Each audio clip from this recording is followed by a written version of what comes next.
Notre histoire commence sur le continent Tiamu, plus précisément dans la ville de Yan, dans la maison de la famille Yi. Les hommes ouvrent de force la porte de la maison et demandent avec colère si Ye-Yun est mort, tout en le qualifiant d'ordure inutile. L'intendant de la famille, Yi Fang-Hu, dit à Yun que s'il n'est pas mort, il doit se dépêcher de ramper pour aller à leur rencontre. Ils ouvrent alors la porte de la maison et trouvent notre protagoniste, Ye-Yun, assise sur le sol, visiblement en proie à la douleur, qui lui dit qu'il est vraiment un génie au 9e stade de la trempe corporelle. Même après avoir été exposé à une si forte dose de poison solaire pourrissant, il n'est pas mort tout de suite. En tant que membre de la famille Yi, qui dit qu'il l'enverra sur le chemin avec un coup direct. Cependant, Ye-Yun se contente de jeter un regard furieux à Yu, tout en ordonnant à ses hommes de l'attaquer. L'un des hommes dit à Ye-Yun, d'un ton taquin, qu'il n'a pas le choix.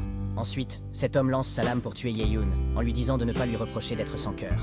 Heureusement, Ye-Yun attrape la main de l'homme à temps et lui jette un regard furieux. L'homme reste bouche bée. Ye-Yun fait alors craquer la main de l'homme et la retire de son corps. L'homme s'écroule sur le sol en criant de douleur. Ye-Yun se lève alors et leur dit qu'il va leur donner un conseil. Avant d'agir, ils doivent parler le moins possible. Puis il passe devant l'homme, tremblant sa terre, qui, paniqué, lui demande s'il n'a pas été empoisonné et blessé. Mais qui a remarqué que le niveau de culture de Ye-Yun s'est également rétabli. Ye-Yun lui demande alors s'il se demande pourquoi sa culture s'est rétablie. Notre protagoniste était à l'origine un otaku de jeux vidéo. Cependant, il se réveilla un jour et se retrouva réincarné dans le corps du jeune maître de la famille Yi de la ville de Bayonne, avec le même nom et le même prénom. Les sensations douloureuses dans son corps et les souvenirs résiduels lui indiquent qu'il a été empoisonné par Yikon, le fils aîné de la famille Yi. Du jour au lendemain, il est passé du statut de génie des arts martiaux à celui de déchet, et il a failli perdre la vie. Heureusement, il n'y a pas de chemin sans fin. Une notification lui indiqua alors que le système de dévoration du multivers s'était mis en phase avec lui et avait été activé automatiquement. Ye-Yun fut d'abord confus, se demandant ce qu'était le système de dévoration du multivers. Mais lorsque le système lui a montré qu'il avait détecté une grande quantité de poison dans son corps, ce qui pouvait mettre sa sécurité en danger, il lui a demandé s'il voulait le dévorer. Les mains tremblantes, il clique sur « Oui ». Il savait que, quoi qu'il en soit, il n'avait pas le droit de choisir. Puis un puissant éclair est entré dans son corps, tandis que la notification lui indique qu'il a activé le panneau d'attributs dans l'espace de stockage. De plus, le poison dans son corps avait été dévoré avec succès, et il avait été félicité pour avoir obtenu 800 points d'expérience. Sa compétence d'origine, Paume de la montagne Anta, fut donc remplacée par Paume du poison de feu. Le système lui indiqua alors son statut. Son royaume est au 3e stade de la trempe corporelle, et ses points d'expérience sont de 100 à plus de 1000. Le système lui indiqua également que lorsque ses points d'expérience seront au complet, il pourra passer au 4e stade de la trempe corporelle. De plus, il n'a pas d'arme. Sa technique est une technique héritée appelée Art du Féon, de rang jaune avancé. Ses arts martiaux incluent la paume du poison de feu, qui est de rang avancé mystérieux, l'arrêt du tremblement, qui est de rang avancé jaune, et le rugissement de l'onde sonore, qui est de rang intermédiaire.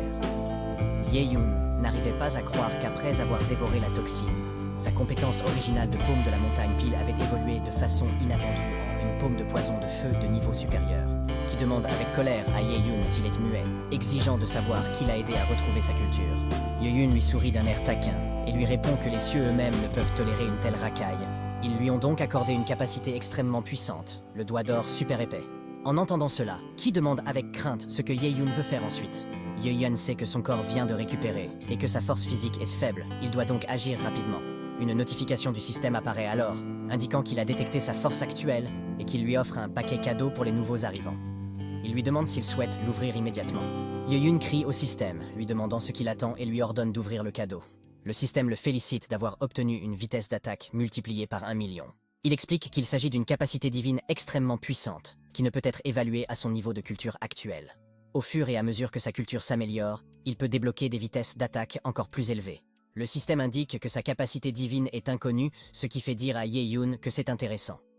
Dans le monde des arts martiaux, la vitesse est très appréciée, et cette vitesse d'attaque multipliée par 1 million améliorera considérablement sa puissance de combat, qui, furieux, demande à l'homme derrière lui ce qu'il attend et lui ordonne de couper les membres de Ye-Yun pendant qu'il est assommé.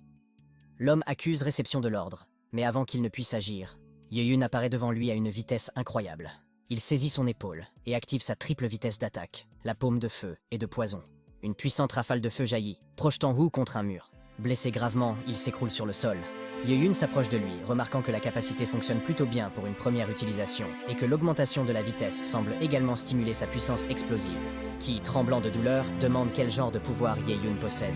Ye-Yun lui dit simplement qu'il y a beaucoup de choses qu'il ne comprend pas encore et lui suggère de chercher des réponses auprès de Yamungai. Ye-Yun utilise ensuite sa compétence de dévoration de parfum tout en tenant la tête de Wu, qui sent que quelque chose ne va pas dans sa culture, et demande avec colère ce que Ye-Yun a fait, qui hurle de douleur. Une notification apparaît, informant Ye-Yun qu'il a réussi à dévorer l'énergie de Wu et qu'il a gagné 300 points d'expérience, qui s'effondre, et l'homme qui supplie pour sa vie et admet ses torts. Ye-Yun s'approche de l'homme et lui dit qu'il est le prochain, que c'est son tour maintenant. Le système l'informe alors que sa capacité divine de vitesse d'attaque multipliée par 1 million est maintenant réglée sur une vitesse d'attaque multipliée par 3 à des fins de démonstration. La nuit tombe sur les bords extérieurs de la chaîne de montagnes de la lune noire. Ye-Kun attaque un énorme sanglier qui tente de s'enfuir. Ce faisant, il s'écrase sur un énorme arbre qu'il détruit. Quelques minutes plus tard, le sanglier s'effondre, mort du dernier coup de poing de Ye-Yun qui laisse une marque importante sur son corps. Épuisé, Ye-Yun reprend son souffle, soulagé que le sanglier ait enfin cessé de se débattre. Les petits sangliers autour de lui tremblent de peur. Sachant qu'il est presque à court d'endurance, il pose sa main sur le sanglier et active sa compétence de dévoration. Une aura noire émane du sanglier alors qu'il le dévore. Une notification du système le félicite d'avoir dévoré l'essence d'un roi sanglier de premier ordre à la peau épaisse et lui attribue 100 points d'expérience. Elle le félicite également d'avoir atteint le 5e stade de la trempe corporelle. Ye-Yun est reconnaissant. Après 2 jours de pratique assidue, il est passé du 3e au 5e stade de la trempe corporelle. Il confirme également certaines choses. Tout d'abord, il découvre que le système peut dévorer non seulement la culture d'un cultivateur, mais aussi les pilules, les techniques et les pierres spirituelles. Après avoir vaincu Wu, il fouille l'homme et découvre que Wu avait caché plusieurs trésors. Ye-Yun les dévore et remarque qu'elles peuvent directement fusionner en pilules de qualité supérieure dans son corps, augmentant ainsi sa culture. Le système l'informe qu'une pilule spirituelle de collecte de premier ordre a fusionné en une pilule spirituelle de collecte de 2e ordre, ce qui lui octroie 500 points d'expérience supplémentaires. Deuxièmement, il apprend qu'en plus des cultivateurs, les bêtes démoniaques sont également des cibles de choix à dévorer. Ces bêtes, classées de la 1re à la 9e, correspondent aux 9 grands domaines des cultivateurs. Dévorer ces bêtes permet d'améliorer rapidement sa culture. Cependant, comme pour la dévoration de la culture d'un cultivateur, le système doit détecter que la cible est gravement blessée ou proche de la mort. Heureusement, le fait de dévorer des êtres non vivants lui permet de récupérer une certaine quantité d'énergie. Ye-Yun remarque que la paume de sa main est déjà en train de guérir. Enfin, et surtout, le système est doté de fonctions de perception et de détection, ce qui lui épargne des efforts considérables. Le système l'a alerté d'un nouveau groupe de bêtes démoniaques situé à 30 Jiang au sud-ouest. Il réalisa alors qu'après avoir éliminé ce groupe de sangliers, il passerait à la 5e étape de la trempe corporelle. Cependant, il comprenait que c'était loin d'être suffisant pour monter en niveau. Plus tard dans la nuit, dans l'enceinte de la famille Yi, il reconnut qu'il avait consommé la plupart des bêtes démoniaques de la bordure extérieure de la chaîne de montagnes de la Lune Noire. Dans un premier temps, il a cherché à saisir l'occasion pour accroître rapidement son pouvoir. Cependant, l'accès au cercle intérieur nécessite la collaboration des 3 clans principaux. Il a donc décidé d'explorer d'autres méthodes de culture le lendemain. Pourtant, en ouvrant la porte de sa maison, il est surpris par un spectacle inattendu. Quelqu'un l'a attaqué par derrière. Heureusement, il a échappé à l'agression. Il jette rapidement un coup d'œil par-dessus son épaule, s'enquérant de l'identité de l'agresseur. L'un des hommes l'accuse d'avoir tué ses associés et Ye-Kun, le fils d'un ancien au 6e stade de la trempe corporelle, l'a réprimandé pour son arrogance. Il remarqua qu'à part Kun, tous les autres cultivateurs avaient atteint le 7e stade de la trempe corporelle. Kun révéla que le poison solaire de cadavres en décomposition, qu'il avait spécialement acquis à la frontière sud, n'avait pas réussi à le tuer. Notamment, Ye-Kun avait également progressé jusqu'au 5e stade de la trempe corporelle en seulement 2 jours. Cependant, Kun n'en a pas tenu compte, estimant qu'il s'agissait d'une opportunité divine. Puis, Kun s'est jeté sur lui, avec l'intention de le tourmenter personnellement. De façon inattendue, il saisit rapidement la main de Kun, laissant ce dernier stupéfait par sa rapidité. Lorsque Kun s'interrogea sur le timing de son action, il se contente de sourire à Kun et de lui briser la main, le faisant crier à l'agonie. Les hommes de Kun courent immédiatement vers eux pour aider leur maître, mais il se contenta de resserrer sa prise sur la main de Kun, tout en leur jetant un regard noir. Kun l'a qualifié avec colère de petit animal et lui a demandé comment il avait pu oser lui casser le bras. Il déclare alors qu'il va le tuer. Ses hommes se préparent également à l'attaquer, mais il a réagi en donnant un coup de pied à la jambe de Kun et en lui disant de ne pas s'inquiéter, car il n'y avait pas que son bras qui serait endommagé. La jambe de Kun s'est alors brisée et il a hurlé de douleur. Il a affirmé que les jambes de Kun ne seraient pas épargnées non plus. L'un des hommes s'en prend à lui ordonnant de libérer immédiatement leur maître. Il répondit « Comme tu veux » et relâcha son emprise sur Kun et attaque rapidement les hommes, si rapidement qu'ils ne le voient ne même pas bouger. Un homme se demanda alors ce qui se passait et comment ce jeune homme pouvait être aussi rapide, alors qu'il n'était qu'au 5e stade du royaume de la transformation corporelle. L'homme fut choqué lorsqu'il réalisa que Yoon lui tenait le cou, n'ayant pas remarqué qu'il s'était approché si près. Yoon l'a ensuite poussé avec force, lui causant des difficultés respiratoires, et l'a jeté avec force sur le sol. Kun se demandait avec effroi comment cela était possible, pensant que ce n'était pas possible. Yoon se rapprocha du blessé, qui lui demandait anxieusement de ne pas s'approcher. Yoon demande si Kun aime empoisonner les autres, mais Kun n'a réagi qu'en l'avertissant bruyamment de ne pas s'approcher, puis utilisa sa compétence de paume de poison de feu pour attaquer Kun. Kun hurle de douleur extrême à la suite d'une forte explosion. Néanmoins, Kun lui dit que s'il en avait le courage, il devrait l'achever, sinon il le retrouverait un jour pour se venger de l'humiliation du jour. Yoon saisit la tête de Kun et lui assura que la possibilité de se venger ne serait pas une option, ce qui poussa Kun à supplier, effrayé. Yoon activa sa compétence de dévoration, émettant une aura noire qui fit hurler Kun et le fit trembler de douleur.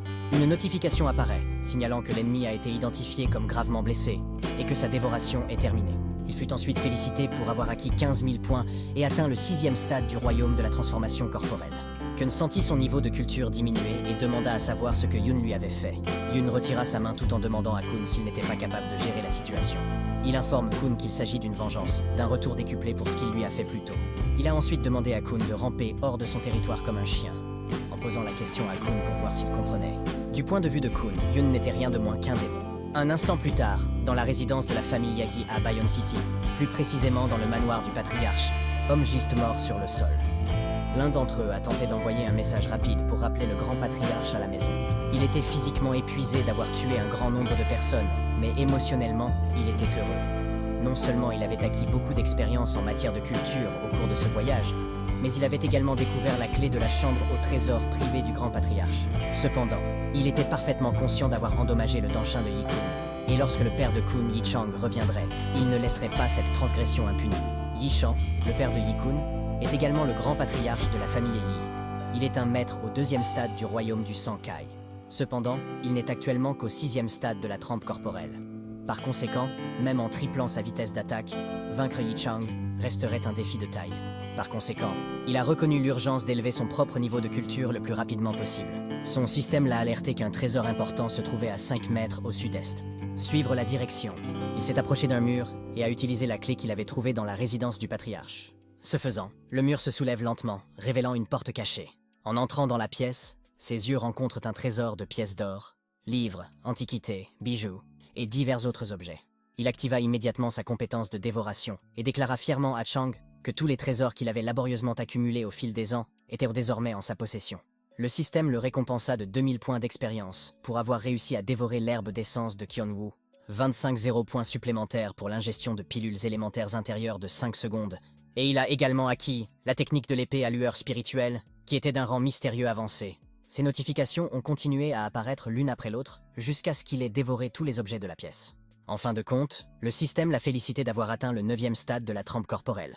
En examinant son statut, le système révéla qu'il se trouvait à présent au 9e stade de la trempe corporelle. Il avait accumulé 800 points d'expérience sur les 6000 requis pour passer au premier stade du royaume du Sankai. Son répertoire d'arts martiaux comprenait désormais la technique de l'épée à lueur spirituelle de rang mystérieux avancé, la paume empoisonnée de feu de rang mystérieux avancé, le coup de pied tremblant de rang jaune avancé, et le rugissement de l'onde sonore de rang jaune intermédiaire. Bien que surpris, il estimait qu'il était encore plus bénéfique de consommer des pilules pour progresser.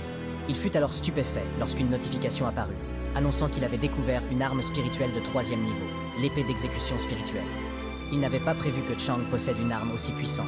Il s'empare rapidement de l'épée, contemplant qu'une arme spirituelle de 3e couche pouvait tenir tête à un artiste martial, même dans le royaume des grands maîtres. Il a demandé au système de le stocker, et une notification a confirmé que l'épée d'exécution de l'esprit était en sécurité dans l'espace de stockage de son système, disponible à tout moment. Il a inspecté son espace de stockage et s'est réjoui que le système offre une capacité de stockage illimitée. Cela signifiait qu'il pouvait stocker des objets pour son usage personnel et garder des élixirs de guérison à portée de main pour les situations d'urgence.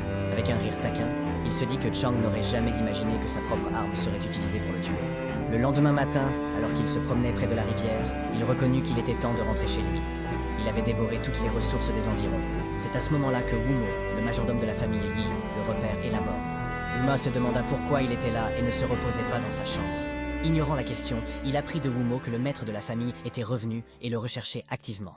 Pendant ce temps, dans la maison principale, Yi Wuxuang, le maître de la famille Yi, toussait beaucoup de sang.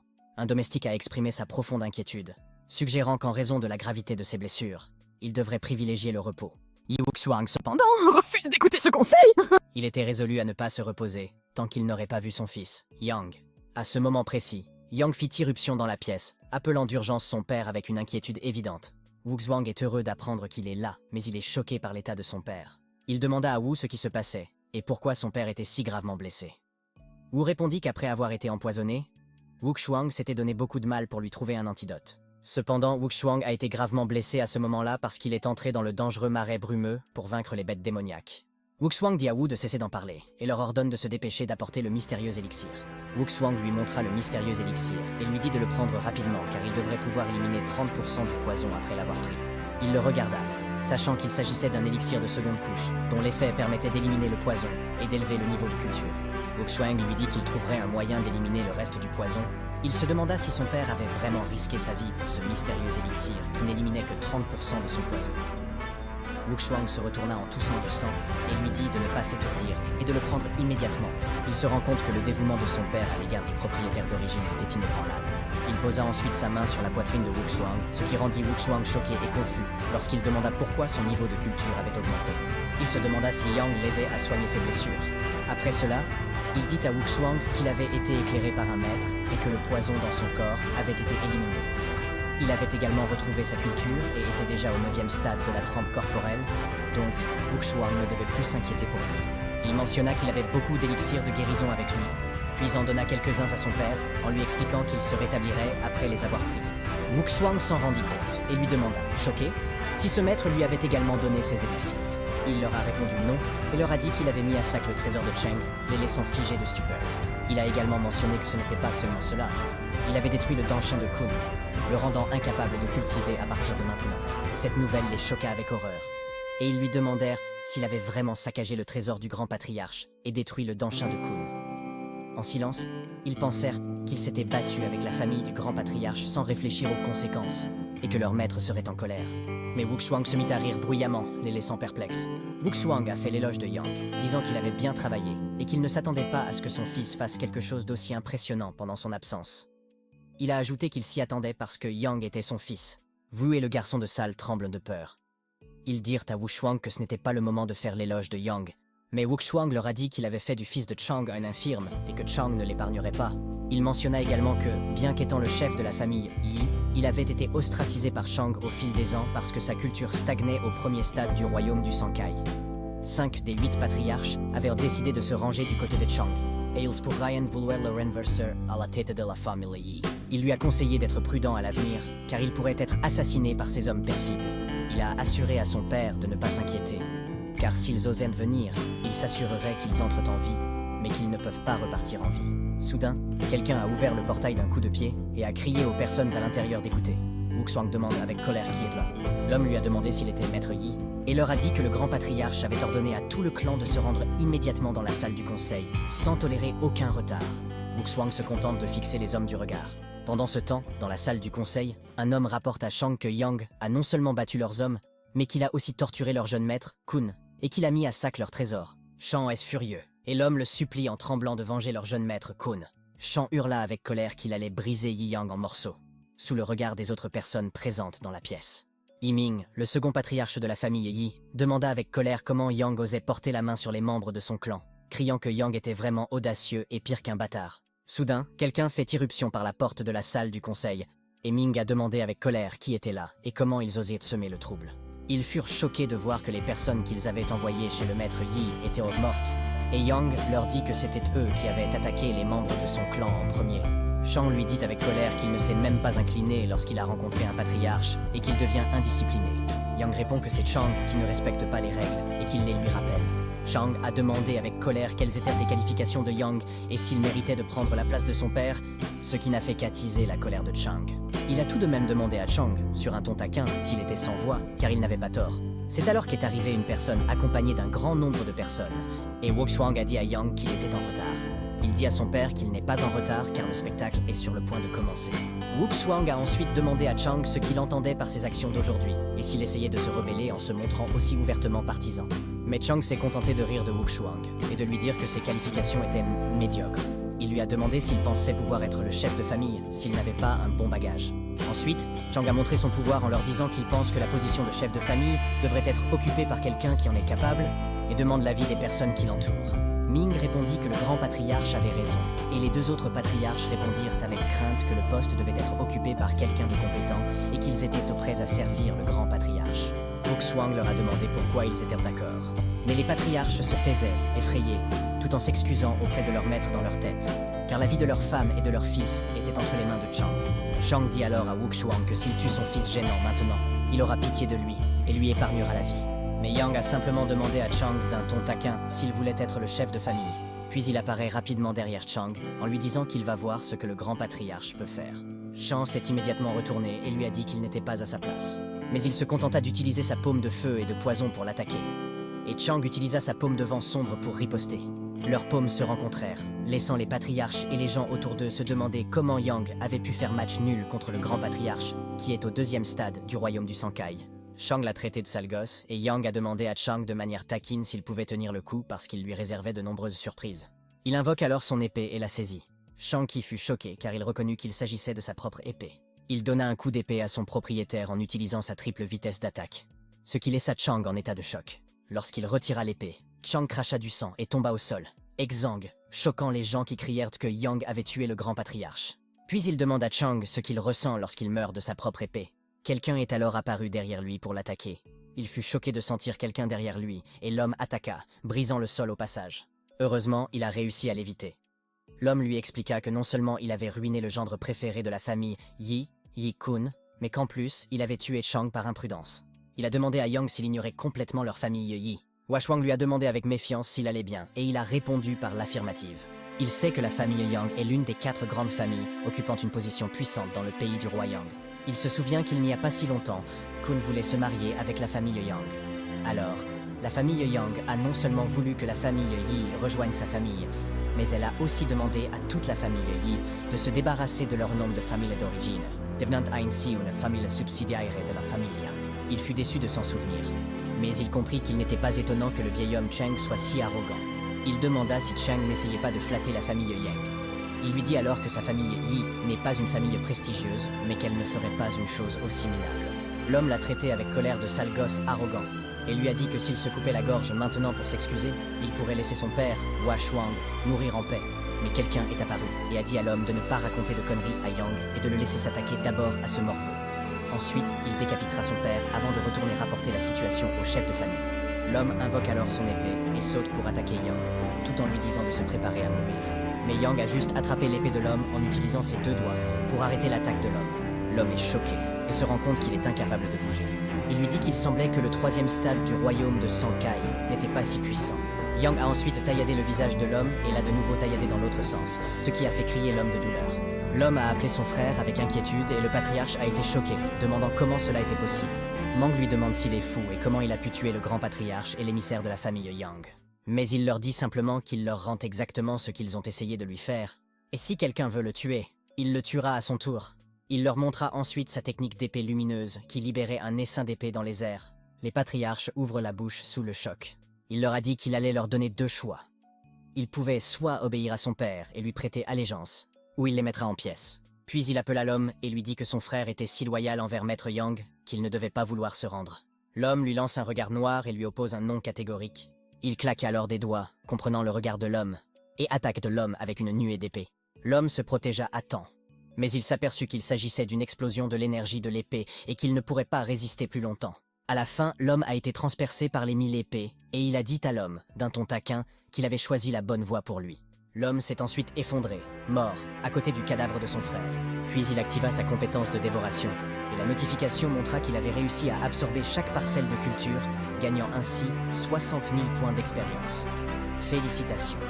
Il avait atteint le 2e stade du royaume de Sankai, et ses points de compétence ont augmenté. Maintenant, il peut utiliser une vitesse d'attaque quintuplée. En voyant cela, il réalisa qu'il pouvait augmenter sa vitesse d'attaque à chaque fois qu'il franchissait un royaume. Ming était rempli de peur, pensant que Chang avait été tué et que les 2 émissaires de la famille Yong avaient été instantanément tués. Il se demandait quand Yang était devenu si puissant. Pour l'instant, il comprenait qu'il n'avait pas le choix. Il s'agenouilla sur le sol et s'inclina, exprimant sa volonté de le servir. Il savait que s'il n'obéissait pas à Yang aujourd'hui, il serait certainement tué. Yang cependant leur dit que ceux qui ont été forcés de suivre Chang peuvent compenser leurs erreurs en aidant à éradiquer complètement le dernier groupe de Chang. Quant aux 5 traîtres, ils voulaient qu'on leur retire leur culture et qu'on les emprisonne dans le donjon, où ils ne seraient pas libérés avant d'être morts, laissant Ming et les 4 traîtres patriarches choqués. Les gardes capturèrent ensuite les 5 traîtres, et pendant leur capture, Ming dit à Yang qu'il avait été trop arrogant et qu'il s'était fait des ennemis trop rapidement. Il ajouta que si la nouvelle de l'incident d'aujourd'hui atteignait le comté de Qingyang, la famille Yong ne l'épargnerait certainement pas. La famille Yi finirait par être ruinée par lui. Wuxuang lui demande s'il est blessé, et Yang lui répond qu'il va bien, qu'il ne doit pas s'inquiéter et que tous les hommes de Chang ont été éliminés, de sorte que personne ne les poursuivra plus. Wuxuang remarqua fièrement que Yang avait grandi et se comportait comme le chef de famille. Il serait soulagé si le poste de chef de famille lui était transmis à l'avenir. Yang, lui, demande à son père quand la lune noire secrète sera dévoilée. Wuxuang répondit qu'il restait encore 10 jours avant que les 3 grandes familles n'unissent leurs forces pour dévoiler le secret de la lune noire. Wuxuang s'enquit de la raison de son intérêt. Il se souvint que la lune noire secrète était située dans la partie la plus profonde de la chaîne de montagnes de la lune noire, une grotte secrète laissée par des individus puissants il y a longtemps. Elle était gardée par les 3 grandes familles de la ville de Baiyun. Il savait que la grotte était pleine d'aura spirituelle et habitée par de nombreuses bêtes démoniaques puissantes, et qu'elle contenait de nombreux trésors précieux et rares. C'était un excellent sanctuaire pour les artistes martiaux, afin d'éviter que ces ressources ne s'épuisent à force de croûtes sans fin. Les 3 grandes familles de la ville de Baiyun avaient scellé la grotte il y a 100 ans. Elles avaient convenu qu'elle ne pourrait être décellée qu'une fois tous les 3 ans. À ce moment-là, les 3 grandes familles pouvaient envoyer de puissants disciples pour entrer dans la grotte, cultiver et s'emparer des trésors. La famille Yang actuelle comptait plusieurs maîtres du royaume de Sankai, et la rumeur voulait que l'aîné des maîtres Yang de la famille, Yang Longzhen, soit un maître du royaume de Sankai de haut niveau. Yang pensait que si l'on voulait défier Longzhen, il fallait augmenter sa force, et il semblait qu'un voyage à la lune noire secrète s'imposait. Le lendemain matin, il s'est aventuré dans l'océan, plongeant profondément à la poursuite de quelque chose au fond de l'océan. Il s'est vite rendu compte que le trésor était caché dans les profondeurs de la mer. Heureusement, il avait pris une pilule pour éviter l'eau. Le système l'a alors alerté de la présence d'un trésor dans la direction du sud. Il nage dans cette direction et descend lorsqu'il aperçoit l'énorme trésor. En touchant le trésor, il ne put s'empêcher de remarquer l'incroyable puissance cachée dans ce bassin d'esprit. Lorsque la notification l'a félicité d'avoir gagné 4000 points d'expérience, il remonta immédiatement à la nage, emportant le trésor avec lui. Cette nouvelle richesse l'avait élevé au 3e stade du royaume de Sankai, tout ça grâce à la dévoration du trésor. Le système afficha sa progression, montrant qu'il avait atteint le 3e stade du royaume de Sankai, avec 150 000 points d'expérience sur 300 000, et qu'il était sur le point de passer au 4e stade. Son arme était une épée d'exécution spirituelle, sa technique était héritée, et sa capacité divine était la vitesse d'attaque millionnaire, dont la vitesse d'attaque était actuellement multipliée par 5. Il sortit rapidement de l'eau, reprenant son souffle. Cependant, il a été déconcerté lorsqu'il a vu une femme en peignoir sexy, l'air tout aussi confus. La dame s'est immédiatement couvert la poitrine et l'a accusé d'être un pervers. En colère, elle le poursuit pendant qu'il tente d'expliquer le malentendu. Elle l'a insulté et menacé, mais il réussit à l'empêcher d'attaquer. Il l'a rassuré en lui disant qu'il s'agissait d'un malentendu. Cependant, la dame a craché du sang et est tombée sur lui, ce qui l'a incité à s'enquérir de son état de santé. Elle lui demande péniblement de descendre et il remarque la blessure d'épée sur son épaule. À ce moment-là, il entend le bruit des chevaux qui s'approchent et un homme qui crie à ses compagnons qu'il l'a trouvé. Il leur ordonne de la capturer. Un homme chauve dégaine alors son épée et informe Yan que la belle est la cible du gang des chevaux sauvages. Il a conseillé à Yan de partir s'il savait ce qui était bon pour lui, l'avertissant qu'il utiliserait son sauveur pour le tuer dans le cas contraire. Il savait que le Wild Horse Gang était un groupe de voleurs notoires qui opérait autour de Baiyun City. Ils étaient connus pour leurs pillages fréquents et leurs diverses activités criminelles dans la ville. L'homme chauve avertit Yan qu'il l'a prévenu à temps, mais qu'une fois son sauveur dégainé, il n'y a plus d'espoir de survie pour Yan. Cependant, Yan s'est rapidement placé derrière l'homme chauve tout en tenant la femme blessée, et a expliqué qu'il s'agissait d'une coïncidence car il était dans la même situation. L'homme chauve se retourne sous le choc, mais avant qu'il ne puisse lancer une attaque, Yan le poignarde dans la poitrine. L'attaque soudaine a fait bondir le cheval de l'homme, qui a perdu tous les objets qu'il transportait. Les autres membres du gang sont choqués de voir leur chef tué, mais Yan les informa que les autres n'étaient qu'au premier stade du royaume de Sankai, et qu'ils ne devaient donc pas perdre plus de temps. Cependant, l'un des hommes a crié à ses camarades de venger leur patron, ce qui a fait comprendre à Yan qu'ils étaient clairement dépassés. Yan se débarrasse facilement des hommes qui l'entourent. Le système a alors détecté 7 individus susceptibles d'être dévorés, ainsi qu'un grand nombre de trésors qu'ils transportaient. Yan n'arrive pas à croire que le système puisse les dévorer tous en même temps, mais il activa sa compétence de dévoration, réalisant que cela lui ferait gagner beaucoup de temps. Le système l'informe qu'il a complètement dévoré le groupe, et qu'il a gagné 220 000 points d'expérience, le félicitant d'avoir franchi le 4e stade du royaume de Sankai. Yan s'éloigna, laissant les cadavres derrière lui, en se disant que même s'il s'agissait de criminels, la bonne chose était qu'ils étaient nombreux, ce qui l'avait aidé à passer à l'étape suivante. Un peu plus tard, alors qu'il marche, la dame lui demande de l'attendre. Elle lui exprime sa gratitude pour l'avoir sauvé et avoir soigné ses blessures. Elle a admis qu'elle l'avait mal compris plus tôt et s'est présentée sous le nom de Qin Yao. Elle s'enquit de son nom et de son lieu d'origine. Yan répondit qu'il s'appelait Ye-Yun, membre de la famille Yi à Bayonne City. Il lui dit qu'elle est la bienvenue et mentionne les nombreux crimes du Wild Horse Gang comme raison de son action. Qin Yao comprit qu'il était de la famille Yi et lui dit qu'elle venait de la secte Kaiyan, dans le comté de Qingyong. Elle était venue avec les anciens du sexe pour recruter des disciples exceptionnels. Alors qu'elle s'apprêtait à demander à Yan s'il était intéressé par une candidature, un feu d'artifice a soudain illuminé le ciel. Yan savait qu'il s'était passé quelque chose, et s'est immédiatement enfui en criant à Qin Yao qu'il la reverrait bientôt. Qin Yao est choqué et se demande où il va. Une minute plus tard, il est arrivé à leur maison et a été choqué de voir leurs proches étendus sur le sol, blessés. Il s'est agenouillé devant Wu et lui a demandé ce qui se passait et qui les avait attaqués. Mais quelqu'un lui a demandé s'il était Ye-Yun et lui a dit que c'était lui qui avait ruiné le mariage entre les familles Yi et Yang et tué 2 de ses diacres.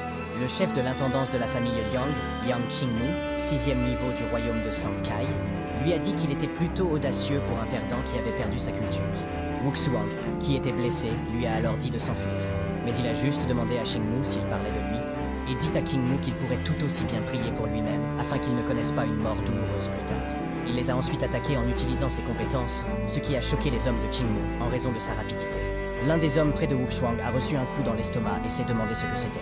Mais un autre homme sur le côté a tremblé de peur et a crié qu'on lui avait coupé les jambes, ce qui rend Qingmu et les autres hommes stupéfaits et choqués. Il les a taquinés en leur disant que la famille Yang était plutôt lente à recevoir des informations, tandis que les hommes derrière Qingmu se demandaient ce qui s'était passé, car ils n'avaient même pas vu qu'il avait dégainé son épée. Qingmu se demandait quand ce raté était devenu si fort. Il est immédiatement allé voir son père et lui a demandé s'il allait bien, ce à quoi Wuxuang a répondu par l'affirmative.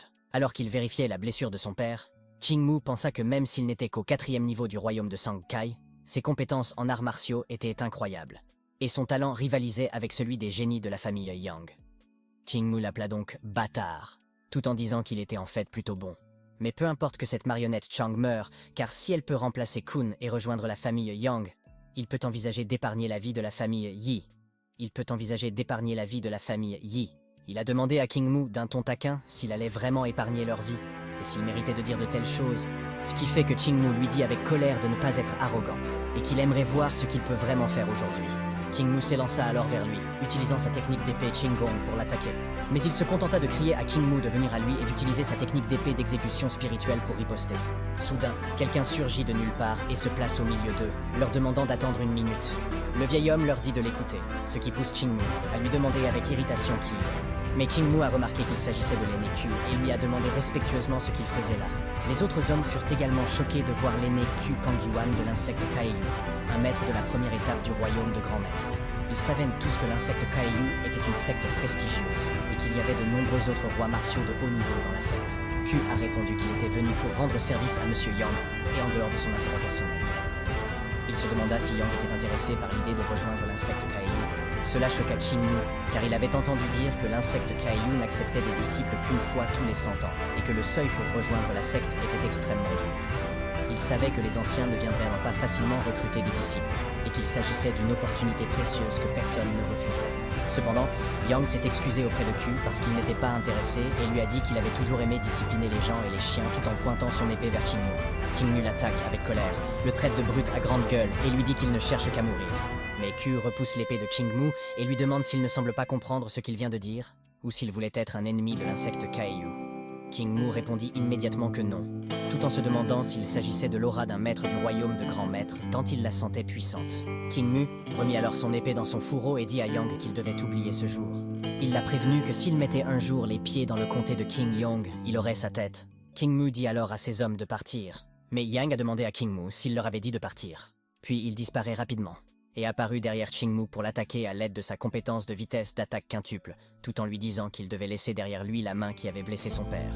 Qingmu regarda derrière lui pour l'attaquer à son tour, mais il se contenta d'attraper la main de Qingmu et de la tordre vers l'arrière. Qingmu pousse un cri de douleur en se tenant la main disloquée. Qingmu lança une attaque furieuse vers lui en utilisant sa main restante. Mais il s'est excusé calmement parce qu'il pensait avoir fait une erreur et a demandé à Qingmu s'il devait prendre une autre main. Puis il a rapidement coupé la main de Qingmu et lui a dit qu'il pouvait partir maintenant. Q a dit à Qingmu qu'il ne devait pas se battre ou qu'il en paierait les conséquences, ce qui a fait jurer Qingmu dans son esprit, et dit en tremblant à Yang que lui, Yang Qingmu, se souviendrait de la honte d'aujourd'hui et rembourserait 2 fois plus à l'avenir. Mais il s'est contenté de dire à Qingmu, sur un ton taquin, qu'il n'était pas qualifié pour le faire. Les hommes de Yong ont alors immédiatement quitté le territoire de Yi Fanli en courant. Wuxuang lui dit qu'heureusement il est revenu à temps, sinon les conséquences auraient été inimaginables. Wuxuang remercie alors Q de les avoir soulagés. Mais Q lui a dit qu'il n'était pas nécessaire d'être formel, parce que cette fille, Yao, lui a dit à plusieurs reprises de remercier Yu Yuan de lui avoir sauvé la vie, et a crié qu'elle avait trouvé un génie suprême. Puis, Q donna à Yang un badge de sa marque, et lui dit que s'il changeait d'avis un jour et voulait pratiquer dans la secte Kaiyun, il pourrait utiliser ce badge pour s'exempter du test et rejoindre la secte. Yang pensait que la lune noire secrète était sur le point de s'ouvrir, et il n'allait pas quitter cet endroit entre-temps. Cependant, il remercia Q pour son offre, sachant que s'il voulait augmenter sa culture plus rapidement, il devait acquérir plus de points d'expérience, et que tôt ou tard, il allait quitter cette zone. Cet insigne lui permettait donc d'emprunter une autre voie, s'il le souhaitait.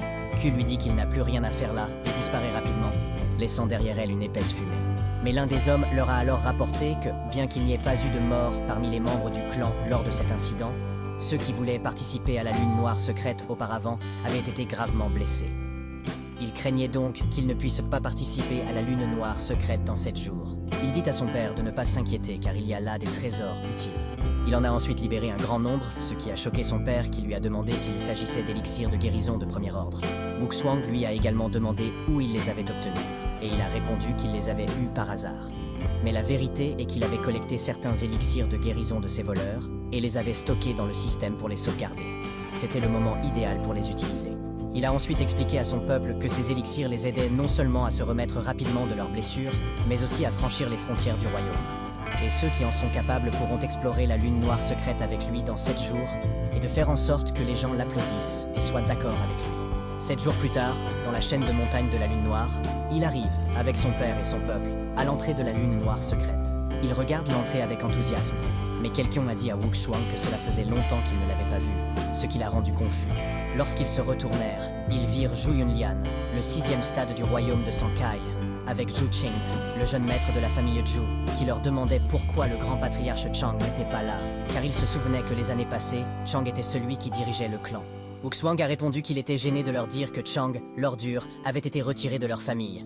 Mais Zhen Yinfeng, 7e stade du royaume de Sankai, et maître de la famille Zhen, ainsi que son fils Zhen Tianlong, demandèrent si c'était le niveau d'équipe que la grande famille Yi pouvait se permettre d'envoyer. Ils leur dirent qu'il semblait que la famille Yi était en déclin. Yuanlei répondit à Yinfeng qu'il ne pouvait pas dire cela car la famille Yi avait amélioré son équipe cette année-là par rapport aux années précédentes.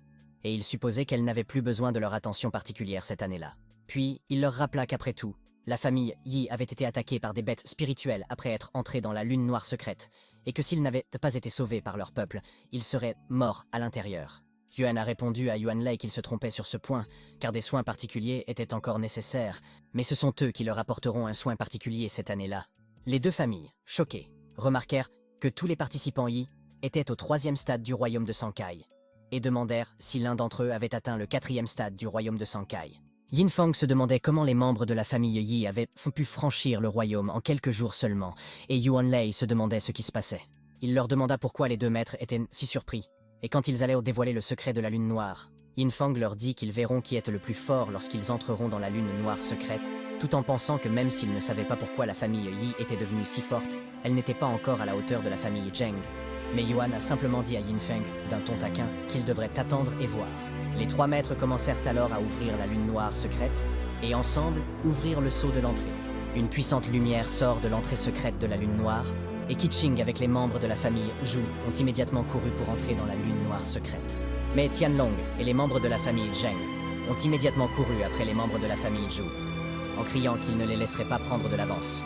Yuan, le représentant de la famille Yi, a simplement dit calmement à ses membres qu'ils devaient partir, ce à quoi ils ont volontiers obéi. Ensuite, les 3 familles et leurs représentants sont entrés ensemble dans la lune noire secrète. 1 minute plus tard, ils pénétrèrent à l'intérieur de la lune noire secrète. Les membres de Yi crièrent joyeusement qu'il y avait là une énergie spirituelle abondante, et que s'ils utilisaient ces herbes spirituelles pour les aider à se cultiver, leur force augmenterait considérablement. Ils savaient que c'était dû au fait que leur jeune maître Yuan avait choisi une bonne voie, sans quoi ils n'auraient pas pu récolter une pleine moisson aujourd'hui. Le système montra alors à Yuan qu'il y avait de nombreux trésors sacrés à 1 kilomètre au nord-ouest, ce qui lui fit penser qu'avec les conseils du système, ce serait un jeu d'enfant pour lui de trouver les trésors dans cette lune noire secrète. Puis il dit à ses gens qu'ils devaient partir parce qu'ils devaient être de retour avant le coucher du soleil, ce à quoi tous consentirent. Ils courent rapidement dans l'autre direction sans remarquer la présence d'un homme derrière eux. L'un des hommes dit à son jeune maître Qixing qu'ils doivent aller plus vite, sinon la famille Yi s'emparera de tous les trésors.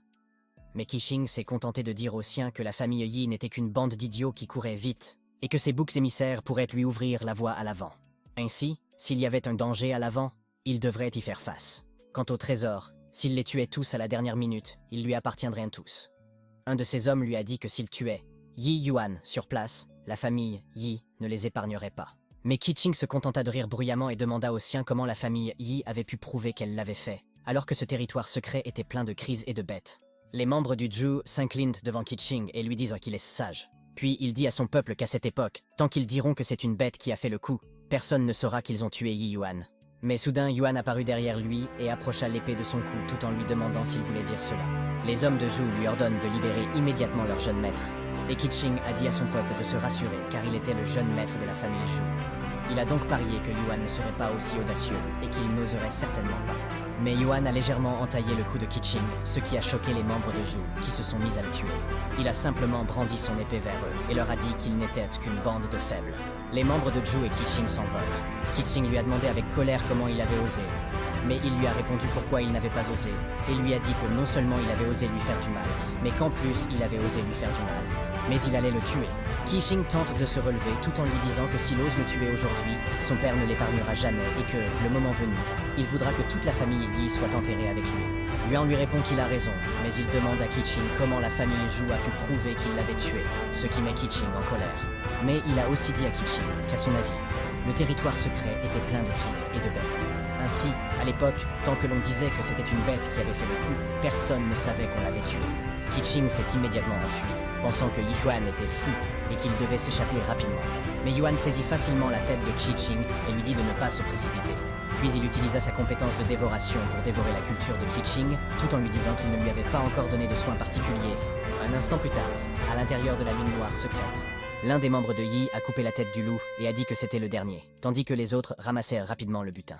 L'un des hommes lui dit que les cristaux de bêtes de la meute de loups démoniaques de second rang avaient tous été collectés, et lui demanda s'il devait tout continuer.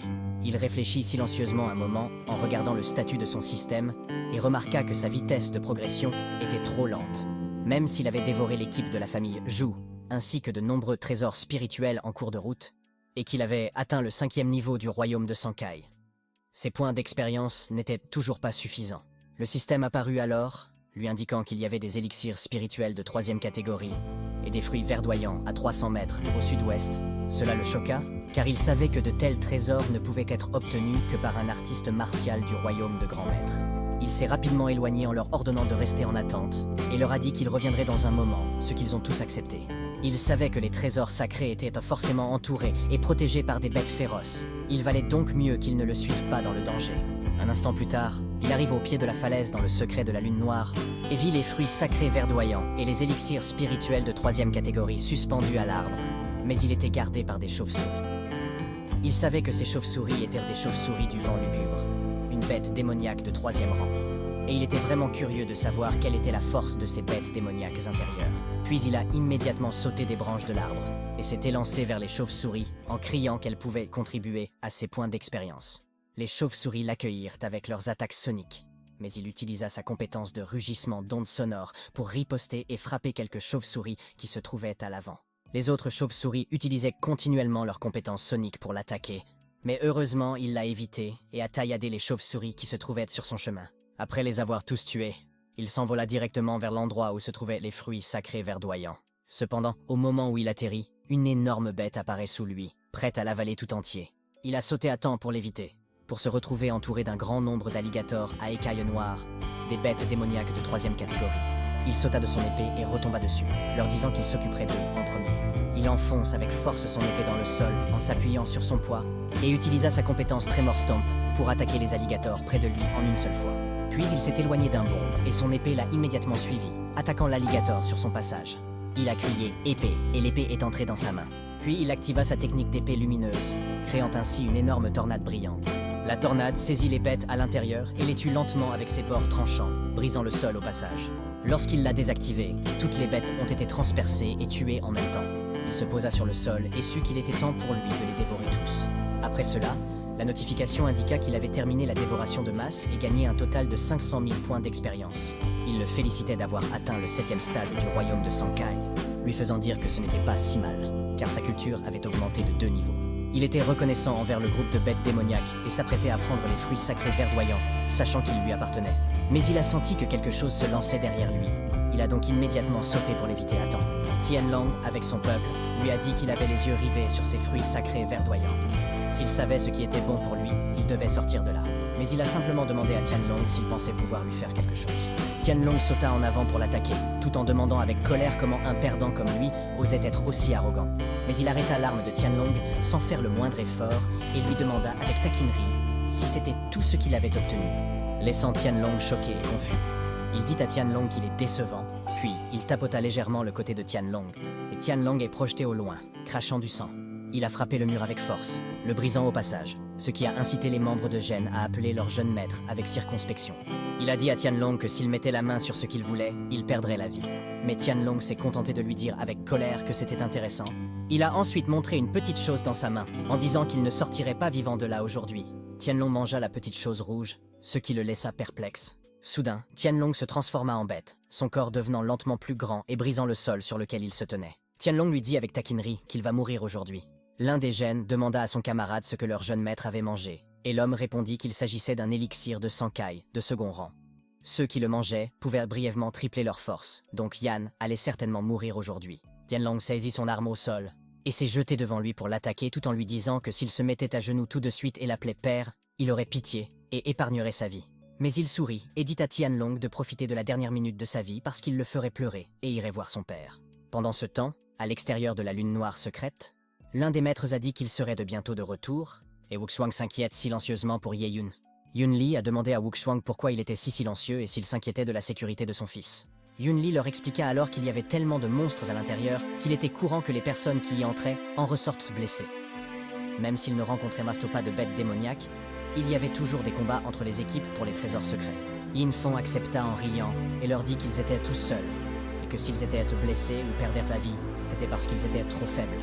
Il leur dit aussi sur un ton taquin que puisque c'était les règles établies par leurs vieux ancêtres, ils devaient s'y conformer et qu'ils espéraient que Wuxuang ne leur en tiendrait pas. Wuxuang répondit que Yun Li avait raison et qu'il s'inquiétait pour son fils. Cependant, il ne s'inquiétait pas tant de la sécurité de Yun, car il craignait que Yun ne s'amuse tellement qu'il ne veuille pas s'arrêter. Soudain, ils entendent un grand cri à l'intérieur de la lune noire secrète. Puis Tianlong et les membres de la famille de Gen ont été jetés dehors, obligeant Yin Feng à prononcer le nom de son fils. Yin Feng rattrapa son fils et lui demanda s'il allait bien et ce qui se passait. Mais Tianlong a simplement dit à son père qu'il souffrait et que c'était Ye Yun. Yin Feng toucha le corps de son fils et remarqua que tous les os de son fils étaient brisés.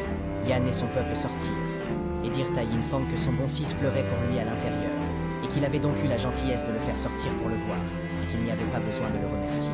Mais Yin Feng a simplement dit à son fils de dire quelque chose et dit furieusement à Yan qu'il allait le mettre en pièces. Yun Li lui demanda furieusement ce qui se passait, pourquoi seule la famille Yi était sortie du royaume secret et où se trouvait la famille Zhu.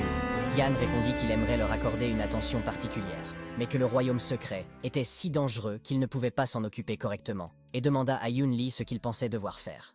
Yun Li lui dit avec colère que c'est lui qui a piégé son fils, sinon pourquoi ne sont-ils pas sortis du royaume secret? Yun Li demanda alors à Yin Feng pourquoi il était toujours hébété et lui dit que s'il ne tuait pas ce morveux de Yan maintenant, il deviendrait un fléau plus tard. Wuxuang demande à Yun Li ce qu'il veut dire et s'il essaie d'enfreindre les règles établies auparavant. Mais Yun Li a simplement dit à Wuxuang de ne pas le blâmer et a montré sa puissance en criant qu'il devait tuer ce morveux aujourd'hui. Mais avant qu'il ne puisse attaquer, Yan le saisit par le cou et lui dit que s'il ne veut pas respecter les règles, il ne sera pas gentil. Puis il serra fortement le cou de Yun Li, dont le sang jaillit, laissant Yin Feng choqué et incapable de croire que Yan avait instantanément tué Yun Li. Yan laisse tomber le corps de Yun Li sur le sol et remercie Yin Feng d'avoir attendu. Il lui dit alors que c'est son tour, mais Yin Fang l'attaque en lui disant de ne pas être arrogant. Il donna simplement un coup d'épée pour bloquer l'attaque, mais soudain, Yin Fang apparaît derrière lui, prêt à lui donner un coup de pied en lui criant qu'il va lui botter le cul.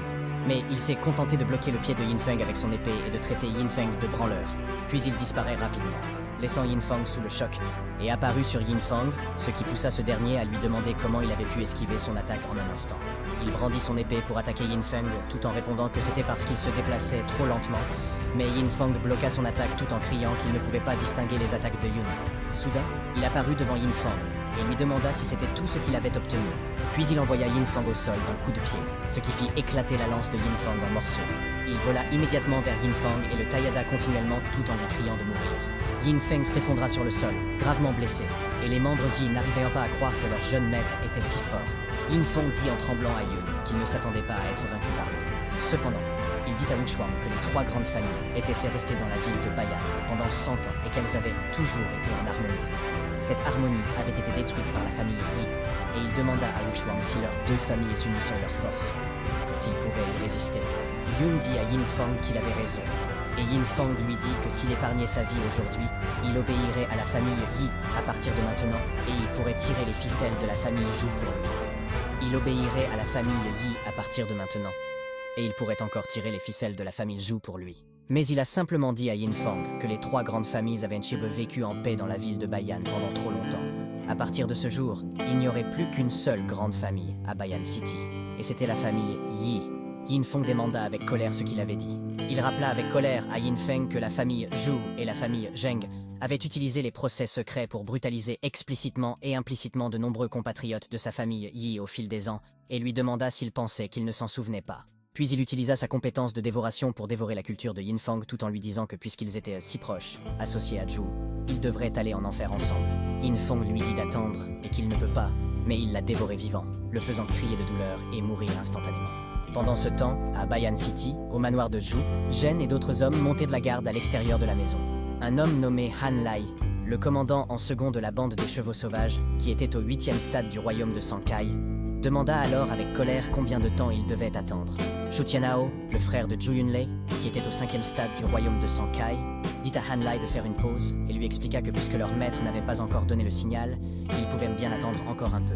Cependant, Han Lai lui dit avec colère que puisqu'ils avaient engagé le Wild Horse Gang, ils n'avaient pas confiance en leur capacité à faire tomber les familles Zheng et Yi. Il lui demande si Tianhao n'a pas confiance en lui et en tous les membres du Wild Horse Gang. Tianhao assure Han Lai qu'il a confiance en ses compétences martiales, mais que pour ne pas perdre le fil, ils doivent attendre que le plan de leur maître aboutisse avant de passer à l'action. Il expliqua que chaque famille avait sélectionné ses élites pour s'emparer du trésor du royaume secret.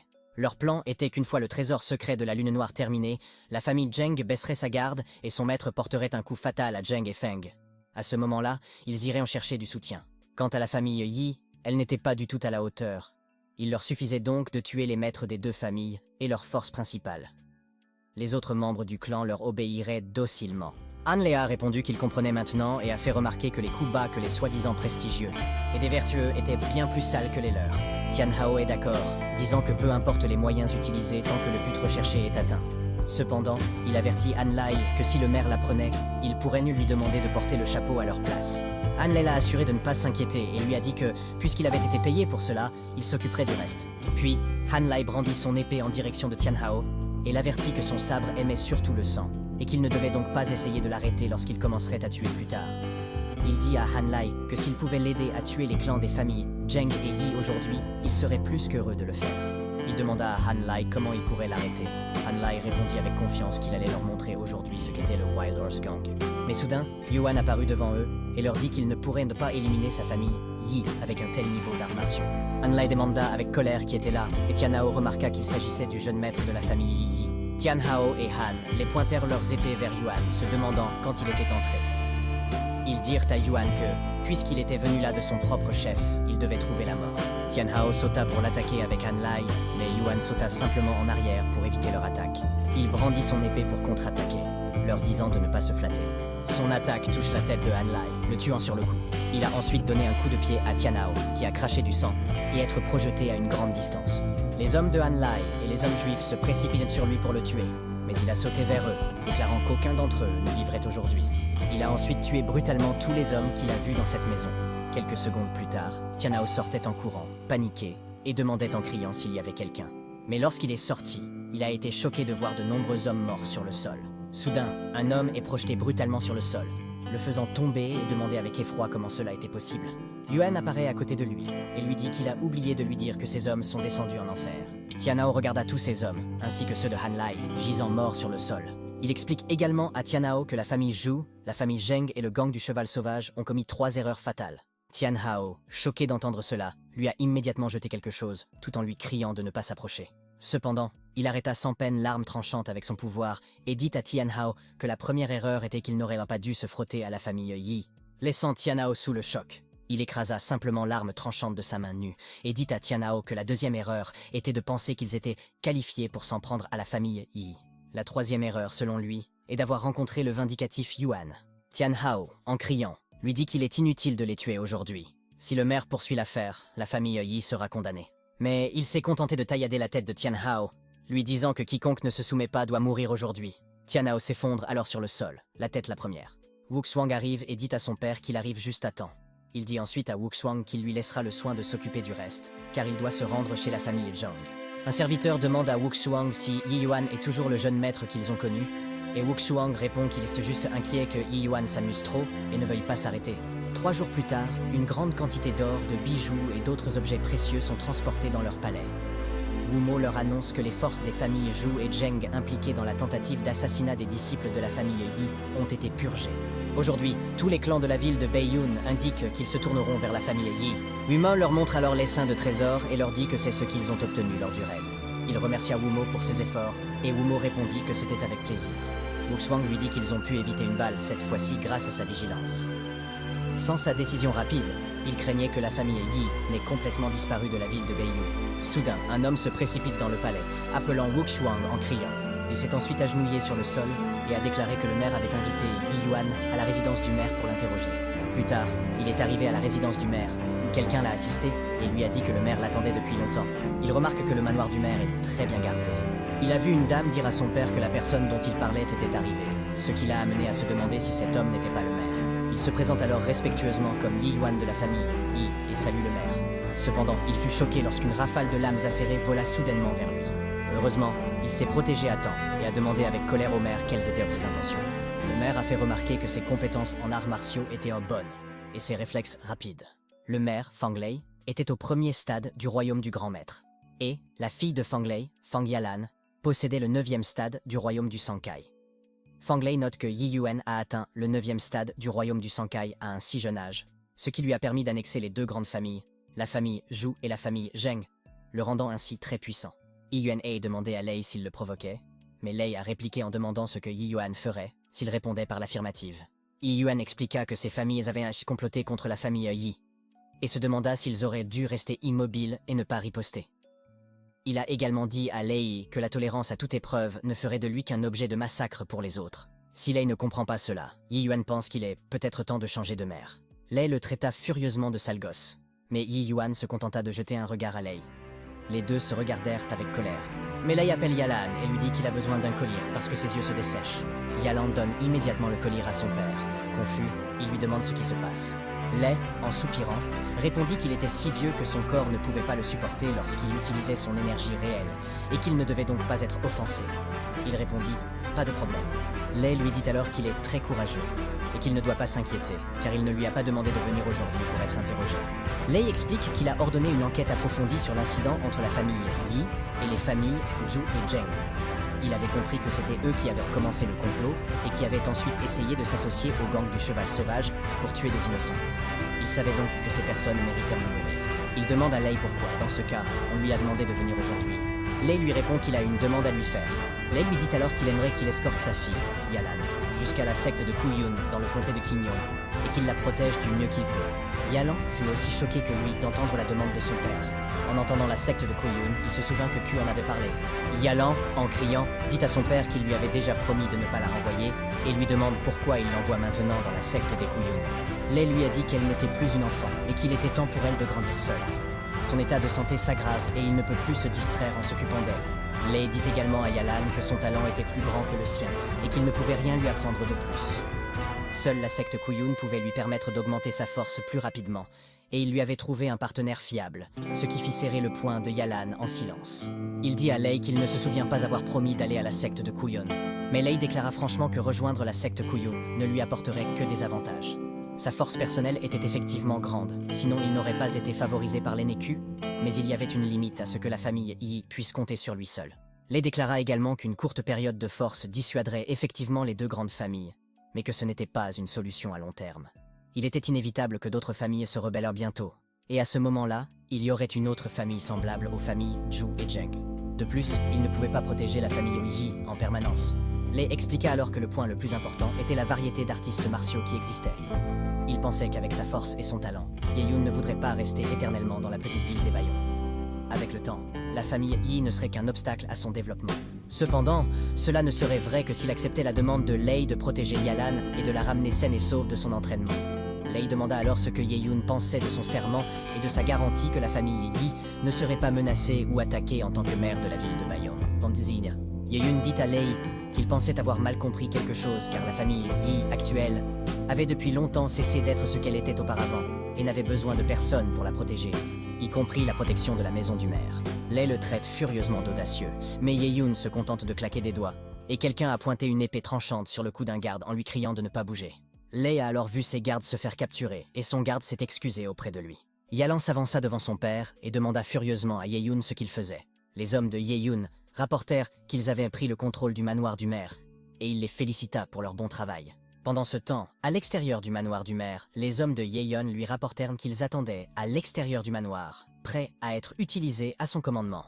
Ye-Yun demanda alors à Lei ce qu'il pensait de la force de sa famille, Yi, et si elle avait encore besoin de la protection de quelqu'un d'autre. Lei remarqua que tous les hommes de Ye-Yun étaient au 7e stade du royaume de Sankai, et leur aura était si bien cachée que même lui ne les avait pas remarqués, ce qui le poussa à se demander comment ils avaient pu faire ça en si peu de temps. Ye-Yun, qui arrêtait Yalan, dit à Lei que l'ancienne famille Yi, qui se battait constamment et était désunie, n'était plus.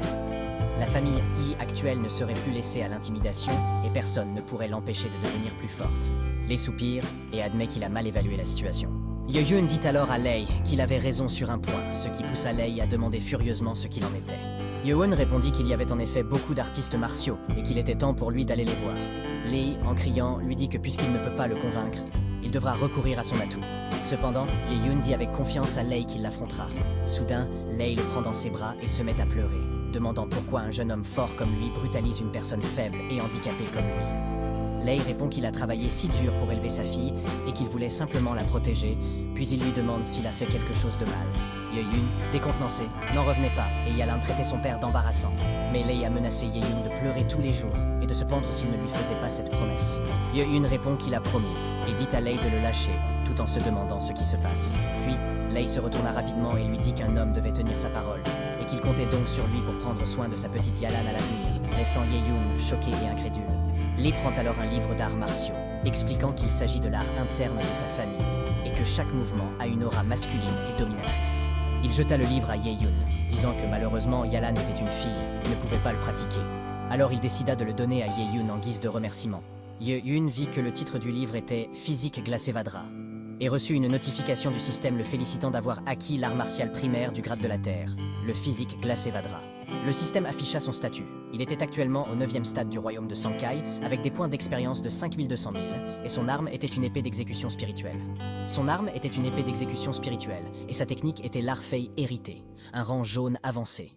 Ses arts martiaux comprenaient le physique glacé de Vadra, la technique de l'épée luisante, l'étang de poison de feu, l'arrêt du tremblement, et le rugissement de l'onde sonore.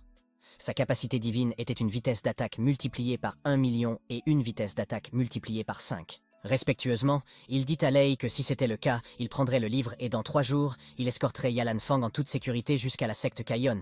3 jours plus tard, dans le comté de Qingyong, un homme demande à un autre homme nommé Wang pourquoi il y a tant de visages inconnus dans la ville du comté de Qingyong ces derniers temps. Wang, appelé Li, répond qu'il est normal qu'ils ne sachent pas s'ils ne sont pas d'ici, et qu'ils sont là parce que la secte Kaiyun recrute des disciples. Wang explique à Lei que la secte Kaiyun est l'une des plus puissantes du comté de Qingyong et de plusieurs comtés voisins, qu'elle compte de nombreux maîtres et qu'elle recrute ouvertement des disciples, attirant ainsi de nombreux artistes martiaux. Cependant, il a entendu dire que les conditions de recrutement des disciples de la secte Kaiyun sont très dures. et qu'il y a de nombreuses épreuves à passer. C'est pourquoi, bien que de nombreux jeunes hommes et femmes se rendent chaque année à la secte Kaiyun pour participer aux tests, très peu d'entre eux parviennent à réussir. Wang poursuivit en expliquant à Lei qu'il ne s'agissait pas seulement de réussir les tests. Même si une personne réussissait à franchir les différentes étapes des tests, elle ne pouvait être considérée que comme un disciple externe. Seuls les disciples internes bénéficièrent de ressources de culture. Lei dit à Wang que dans ce cas, il ferait mieux de ne pas partir et lui offrit un autre toast. Ye-Yun et Yalan, entendant les deux hommes, appellent le serveur pour l'addition. Yalan demanda à Ye-Yun pourquoi il était si silencieux, se demandant s'il était effrayé par ce que Wang avait dit et s'il craignait qu'il ne puisse pas entrer dans la secte Kaiyun. Ye-Yun demanda ce qu'elle entendait par effrayé et répondit qu'il était en fait excité. Il savait que Bayon City n'était qu'une petite ville de la région nord et que le comté de Qingyong était vraiment prospère. Il devinait qu'il devait se passer beaucoup de choses passionnantes et espérait que la secte Kaiyun ne le décevrait pas. Elle l'a traité d'égocentrique et l'a averti de ne pas la retenir plus tard. Plus tard, dans le comté de Qingyong, au pied du mont Qingnu, Ye-Yun dit à Yalan que la secte Kaiyun était située sur le mont Qingnu et qu'il pouvait l'atteindre en escaladant la montagne. Yi l'informe que le premier défi consiste à gravir l'escalier de pierre, ce qui ne lui semble pas être un grand défi. Il lui a demandé ce qu'elle en pensait, mais elle n'a pas répondu, épuisée.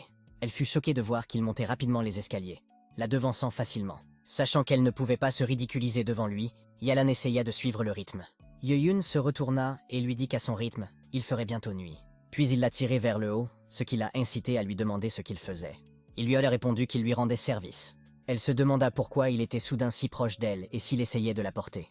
Mais il l'a ensuite portée avec ses pieds et ses mains, ce qui l'a amené à le regarder avec confusion. Il lui a dit de ne pas bouger et de ne pas saisir sa main, puis l'a rapidement fait pivoter. D'un autre côté, d'autres participants marchaient péniblement vers l'étage lorsque Ye-Yun passa devant eux en trombe, Yalan criant pour sauver sa vie. Les gens étaient choqués parce qu'ils avaient l'impression que quelque chose venait de passer. Ils regardèrent alors devant eux et entendirent Yalan insulter Ye-Yun et lui crier de la faire descendre. Lorsqu'ils sont arrivés au sommet, il l'a jeté par terre et lui a dit, étourdi, qu'ils étaient enfin arrivés. Zuoyan et Guogang, diacres de l'insecte Kaiyu, les félicitent d'avoir passé la première épreuve. Zhu leur dit que s'ils sont venus, c'est qu'ils veulent rejoindre l'insecte de Kaiyu. Cependant, l'insecte Kaiyu n'est pas une secte à laquelle n'importe qui peut adhérer, car la règle de cette secte veut que les disciples qui la rejoignent soient âgés de moins de 18 ans et qu'ils aient atteint le royaume du Sankai. Puis Guo toucha l'énorme pierre et leur expliqua qu'il s'agissait de la pierre de détection de force de l'insecte Kaiyu et qu'elle pouvait détecter leur âge et leur niveau de culture. Guo leur expliqua également que s'ils remplissèrent les conditions requises, la pierre de détection s'illuminerait et que si elle ne répondait pas, cela signifiait qu'ils ne remplissaient pas les conditions requises. Les autres concurrents se sont plaints que, comme ils s'y attendaient, l'insecte Kaiyu, ils étaient durs, mais les autres ont arrêté les plaignants pour leur dire de se mettre dans la file d'attente. 2 heures plus tard, les concurrents sont tous installés et Zuo les félicite d'avoir réussi le test de la pierre de détection de force et leur dit qu'ils sont maintenant qualifiés pour rejoindre l'insecte Kaiyu. Mais ils ne pourront pas être disciples de l'insecte Kaiyu s'ils n'ont pas un certain niveau de force. Zhu constate que le nombre actuel de participants est de 40, puis il leur dit de le suivre parce qu'ils ont un deuxième procès à venir. Ils suivirent discrètement les diacres et arrivèrent sur le terrain où les autres personnes s'entraînaient. Guo leur explique que l'endroit où ils se trouvent est l'arène des arts martiaux de l'insecte Kaiyu et qu'il s'agit de leur épreuve finale. De sorte que ceux qui gagnent l'arène des arts martiaux deviendront des disciples de l'insecte Kaiyu. Guo explique alors que les règles sont qu'ils sont libres de se battre les uns contre les autres dans la zone carrée de l'arène d'arts martiaux et que les 20 dernières personnes encore sur la scène sont les vainqueurs. De plus, ils peuvent utiliser n'importe quelle arme, mais ils ne peuvent blesser personne, ce qu'ils acceptent tous. Puis Guo leur annonce que le procès va commencer maintenant. L'homme derrière la pierre les a observés et a pensé qu'il s'agissait d'une autre bande de nouveaux recrues. Le 9e stade du royaume de Sankai et disciple extérieur Hanfang se demande s'il y a des participants puissants, cette fois-ci. Le 9e stade du royaume de Sankai et disciple extérieur, Ping, dit à Fang qu'il avait raison de dire que c'était si ennuyeux, et demande pourquoi ils ne font pas une partie avec lui, pour voir qui va rester. Ping regarde Ye-Yun, tout en disant à Han qu'il pense que Ye-Yun n'est pas mauvaise, et qu'il parie que Ye-Yun peut être sélectionné, et qu'ils mettront en jeu des élixirs de sang, de Kai de grade 5-3. Ping demande ensuite à Feng s'il ose parier avec lui. Feng a répondu qu'il était si méchant parce que c'était ce qu'il avait économisé pendant 6 mois, mais Feng lui dit qu'il était prêt à parier et à miser sur l'homme aux vêtements coûteux. Il rit et dit à Han qu'ils verront bien. Feng lui dit de ne pas pleurer s'il perd, mais Feng avait entendu dire avant de venir que Cao Mion était un génie rare de la famille Cao. Mayan avait atteint le 4e stade du royaume de Sankai il y a 4 ans, alors qu'il n'avait que 15 ans. De plus, le niveau de culture de Mayan a même atteint le 1er niveau du royaume de Grand Maître. Fang n'arrive pas à croire que Ping ait eu l'audace de parier sur quelqu'un qu'il ne connaît pas. Il pense donc que ses élixirs de sang Kai lui reviendront aujourd'hui. Zuo a crié aux concurrents que le duel était lancé, puis les concurrents ont commencé à se positionner et à se frapper les uns les autres avec leurs armes.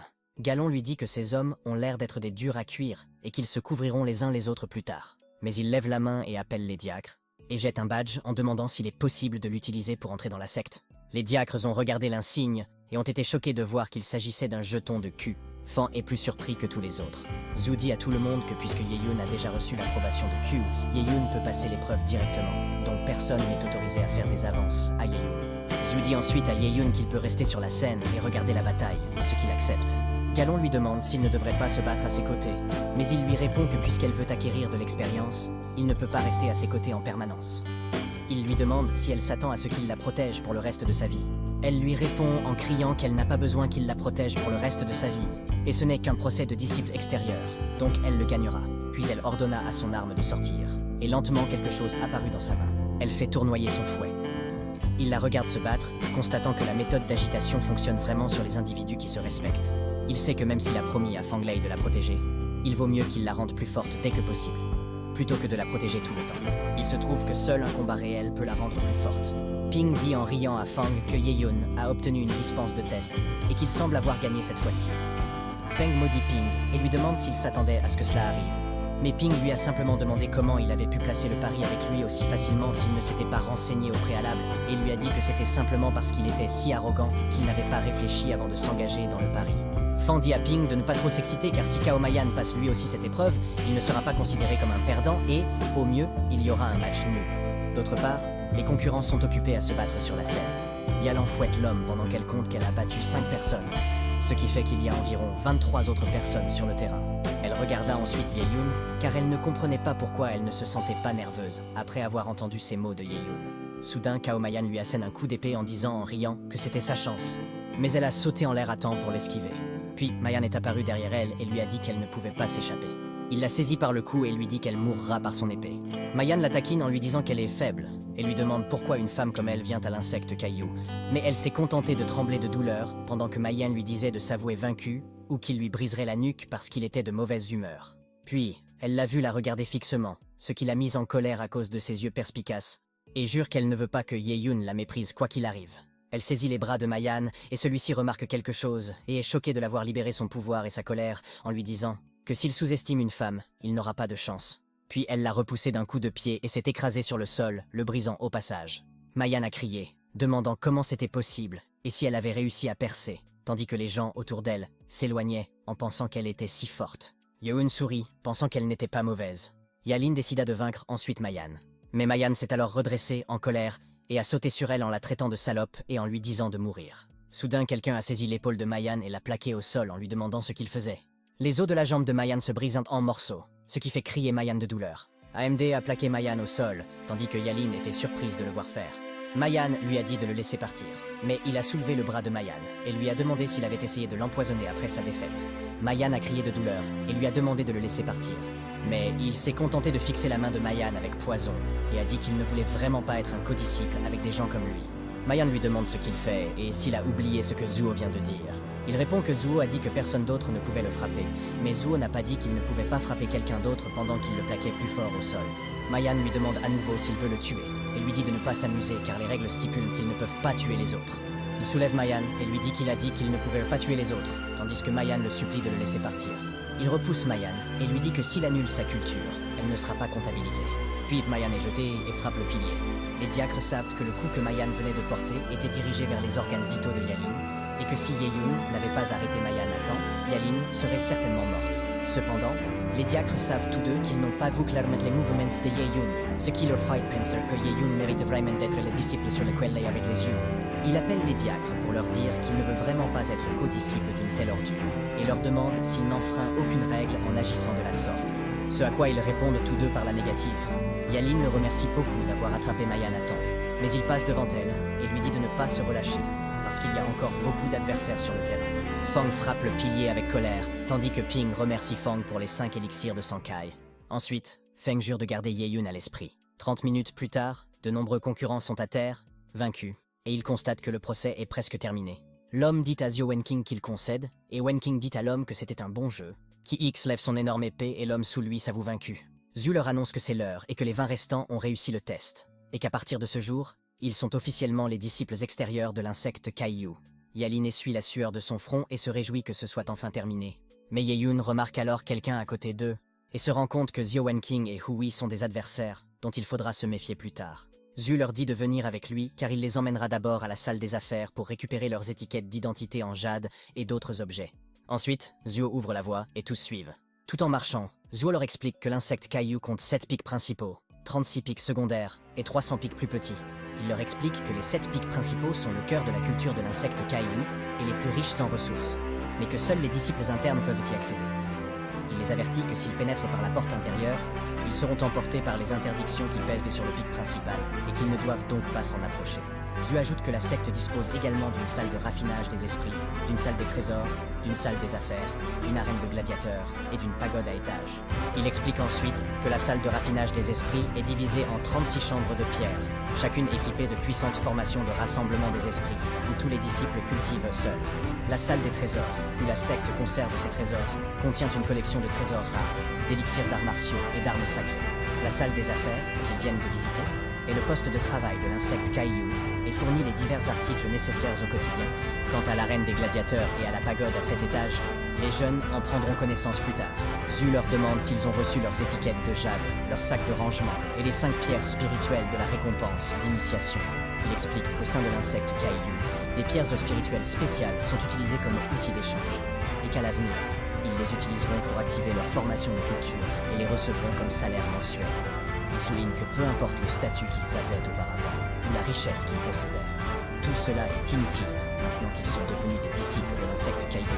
L'un des hommes est déçu, car il a ramené beaucoup d'argent de chez lui, qui ne sert plus à rien. Cependant, les autres sourient fièrement, s'attendant à ce que l'insecte Kaiyu traite tout le monde de la même manière et que tout le monde reparte à zéro. Plus tard, Zuo leur annonce qu'ils sont arrivés à la grotte où séjournent les disciples extérieurs. Les disciples masculins resteront là, mais les disciples féminines devront le suivre plus loin.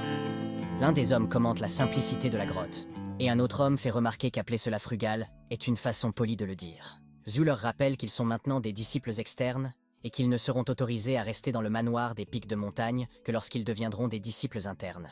S'ils ne se sentent pas prêts, ils doivent s'entraîner avec diligence. Il ajoute que s'ils gagnent le concours de la secte intérieure 3 mois après ce jour, ils pourront devenir des disciples intérieurs, ce qui enflamme la détermination de Yeyun à gagner. Un instant plus tard, à l'intérieur de la grotte extérieure des disciples, Yeyun se concentrait intensément sur son pouvoir intérieur lorsque le système apparut, montrant qu'il a gagné 3 fois 6000 points d'expérience.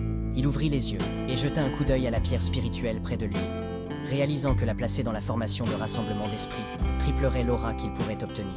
Cependant, il comprit que la seule dévoration de ses auras ne suffirait pas à augmenter significativement ses points d'expérience. Cette constatation lui fit prendre conscience de la nécessité de trouver des moyens d'obtenir plus de pierres spirituelles. 5 jours plus tard, dans la salle des affaires, un homme s'est approché de Feng. Il lui demande les raisons de sa visite et s'il a manqué d'argent ces derniers temps. Feng lui a répondu sèchement que cela ne le regardait pas. Feng fronça les sourcils et se rappela qu'il avait perdu beaucoup plus tôt en pariant 5 élixirs de sang Kai à Ping. Il savait que s'il n'économisait pas de nouveaux élixirs, ses progrès en matière de culture seraient bloqués. Mais il fut surpris de voir un grand rassemblement de disciples extérieurs dans la salle. Feng saisit un homme qui se trouvait à proximité et demanda furieusement ce qui se passait et pourquoi la salle était si bondée, étant donné son absence ces derniers jours. L'homme, visiblement effrayé, expliqua qu'un nouveau disciple extérieur avait réclamé et accompli des missions à un rythme sans précédent, ce qui avait entraîné une pénurie. Il conseilla à Feng de faire la queue tôt pour les missions s'il espérait gagner des pierres spirituelles. Libérant l'homme, Feng réfléchit à la situation. Il pensait que l'empressement des nouveaux disciples à gagner des pierres spirituelles provenait de la faiblesse de leur fondation, supposant qu'il s'agissait d'un comportement temporaire. Feng nota également le nombre impressionnant de missions quotidiennes, près de 300 dans la salle des affaires. Il se demanda pourquoi il y avait tant d'inquiétude. Mais l'homme l'a informé qu'un disciple pouvait accomplir près de 100 missions en une journée, ce qui avait intensifié la compétition. Pendant ce temps, Yuan s'approcha d'un vieil homme nommé Chiu, qui était assis à une table couverte de missions accomplies pour les échanger contre des pierres spirituelles. Chiu, légèrement ivre, se plaint de Yuan qui l'importune quotidiennement pendant ses heures de boisson. Malgré son agacement, Chiu libéra un grand nombre de pierres spirituelles et les lança sur Yuan, lui disant de les prendre tous et de ne pas revenir. Yuan, gardant son sang-froid, rangea calmement les pierres spirituelles dans son sac de rangement et informa Chu qu'il serait de retour le lendemain. Chu hurle à Yuan de partir, déclarant son intention de dormir jusqu'à ce qu'il se réveille naturellement, et insistant pour que Yuan ne revienne pas le lendemain car il ne veut plus le voir. Malgré l'emportement de Chu, il lance des cartes en bois vers Yuan. Calmement, Yuan remercie Chu et prend les blocs de bois, chacun marqué du caractère chinois pour 7. Les autres disciples furent choqués de voir que Chu avait confié à Yuan une mission de niveau 7. Ils savaient que la difficulté des missions dans la salle des affaires allait de 1 à 10. Les missions les plus appropriées pour les disciples extérieurs étaient celles des grades 1 à 4, qui consistaient généralement à collecter des herbes et à attraper des bêtes démoniaques de 3e catégorie. Les missions des grades 5 à 10 étaient bien plus difficiles, laissant les disciples incrédules quant à la façon dont Yuan parvenait à accomplir autant de missions de grade 7 à lui seul. Ils se demandèrent qui était vraiment Yuan. Chu, élevant la voix, informe les disciples extérieurs qu'il n'y a plus de missions disponibles pour la journée et qu'ils doivent partir. Fang, témoin de cet échange, serra les dents de colère, frustré que ce soit encore Yuan. Le lendemain, Yuan arrive sur le lieu de sa nouvelle mission, qui semble paisible à première vue. Cependant, il aperçoit bientôt une meute de loups blastiques de grade 3 en train de se battre. Il estime qu'ils sont entre 30 et 40, chacun aussi fort qu'un chef de meute. Agile, il sauta de pierre en pierre pour atteindre le sol, prévoyant de capturer 2 des loups de l'explosion comme preuve pour la salle des affaires. L'un des loups de l'explosion hurla, signalant à sa meute d'attaquer. Yuan, sans hésiter, leur fait face et décide d'éliminer les autres. Il taillada rapidement les loups, proclamant qu'ils étaient tous devenus des tremplins qui lui permettraient de devenir plus fort. Après les avoir vaincus, il a commencé à les dévorer. Quelques minutes plus tard, le système l'informa que la dévoration de masse était terminée et qu'il avait gagné un total de 3 600 000 points d'expérience. Alors que le système s'apprêtait à le féliciter, il jeta un coup d'œil en arrière et vit des loups lancer leurs crocs pour le mordre par derrière, ce qui lui fit penser que c'était inutile. Puis il libéra son physique glacé par l'aura. Les loups lui mordent simultanément les épaules, mais il se contente de croiser les bras en leur criant de mourir, et a découpé les loups en morceaux. Puis il a saisi le cœur du loup. Le système indiquait qu'il avait atteint le premier stade du royaume des grands maîtres. Ses points de compétence avaient été améliorés et il pouvait désormais décupler sa vitesse d'attaque. Il afficha ensuite son statut, révélant que son physique d'arts martiaux, Vajra Glazed, était passé au rang de terre primaire et que sa technique d'épée à lueur spirituelle était passée au rang mystérieux avancé. Il savait que le physique du Vajra glacé méritait d'être une compétence martiale de rang terrestre, car il était vraiment très fort. Constatant que sa vitesse d'attaque avait également augmenté, il réfléchit à son niveau de culture actuel et décida qu'il pourrait demander à Chu quelques missions de grade 8 la prochaine fois. Alors qu'il était occupé à regarder le système, un puissant coup d'estoc se dirigea vers lui. Mais heureusement, il l'a esquivé à temps. Soudain, de nombreux disciples extérieurs l'entourent avec des armes, et Feng lui ordonne de lui remettre les élixirs démoniaques. Mais il fronce les sourcils et demande à Feng s'il le connaît. Feng lui répond qu'il ne le connaît pas seulement parce que depuis qu'il l'a fait perdre, il est voué à une mauvaise fin. Pourtant, il prétendait être indulgent et disait que si les élixirs démoniaques lui étaient remis maintenant, il le laisserait partir. Mais il se contente de les regarder, sans se sentir menacé. Ensuite, un homme dit à Feng de ne plus perdre de temps avec Ye Yun et dit qu'il emmènerait leurs quelques frères pour réduire Ye Yun au silence, affirmant que ce que Ye Yun avait été naturellement à eux. L'homme dit également à Feng qu'il a vu Ye Yun obtenir beaucoup de pierres spirituelles de Chu il y a quelques instants. L'homme chauve a averti l'homme nommé Wang qu'il n'était pas bon pour eux de blesser leurs condisciples de cette façon, car si les diacres ou les anciens s'en apercevaient plus tard, ils seraient condamnés. Mais Wang a dit au chauve de ne pas avoir peur, arguant qu'il était normal que les disciples se blessent pendant leur mission, et que tant qu'ils ne l'admettaient pas, personne ne découvrirait la vérité. Puis Wang et les autres disciples extérieurs bondirent vers Ye Yun. Ils commencent leur attaque et l'encerclent en lui disant qu'il va mourir cette fois-ci. Confiant, Wang dit à Feng de rester sur la touche et de les regarder battre le gamin jusqu'à ce qu'il supplie pour qu'il soit épargné. Ensuite, ils l'ont tous capturé avec leurs chaînes. Ye Yun remarqua que leur formation absorbait son aura et réalisa qu'il les avait sous-estimés. Wang lui dit qu'il venait d'entrer dans la secte et qu'il n'avait pas dû voir la formation de piégeage de l'esprit de l'insecte Kaiyu. Il lui expliqua que la formation absorberait constamment son aura, rendant toute fuite impossible. De plus il y avait de personnes qui lancèrent la formation, plus la chaîne devenait forte. Les disciples extérieurs l'entourèrent de leur chaîne tandis que Wang le raillait, disant qu'il était affreux d'être enfermé par 10 hommes. S'il lui remettait docilement les objets, il le laisserait partir. Mais Ye Yun leur a simplement demandé s'il pensait vraiment pouvoir le piéger avec ce pouvoir. La chaîne se fissura lentement tandis qu'il libérait une puissante aura à l'intérieur. Choque Wang, incrédule. Ensuite, Ye Yun utilisa une fois de plus son physique de glaçage Vajra, qui brisa facilement les chaînes qui l'entouraient, et projeta au loin les disciples extérieurs qui l'entouraient. Feng se demandait ce qui se passait. Ye Yun était parvenu à atteindre le rang de grand maître en si peu de temps. Comment avait-il fait? Puis Fang s'était lancé vers lui pour l'attaquer, en criant qu'il voulait le tuer.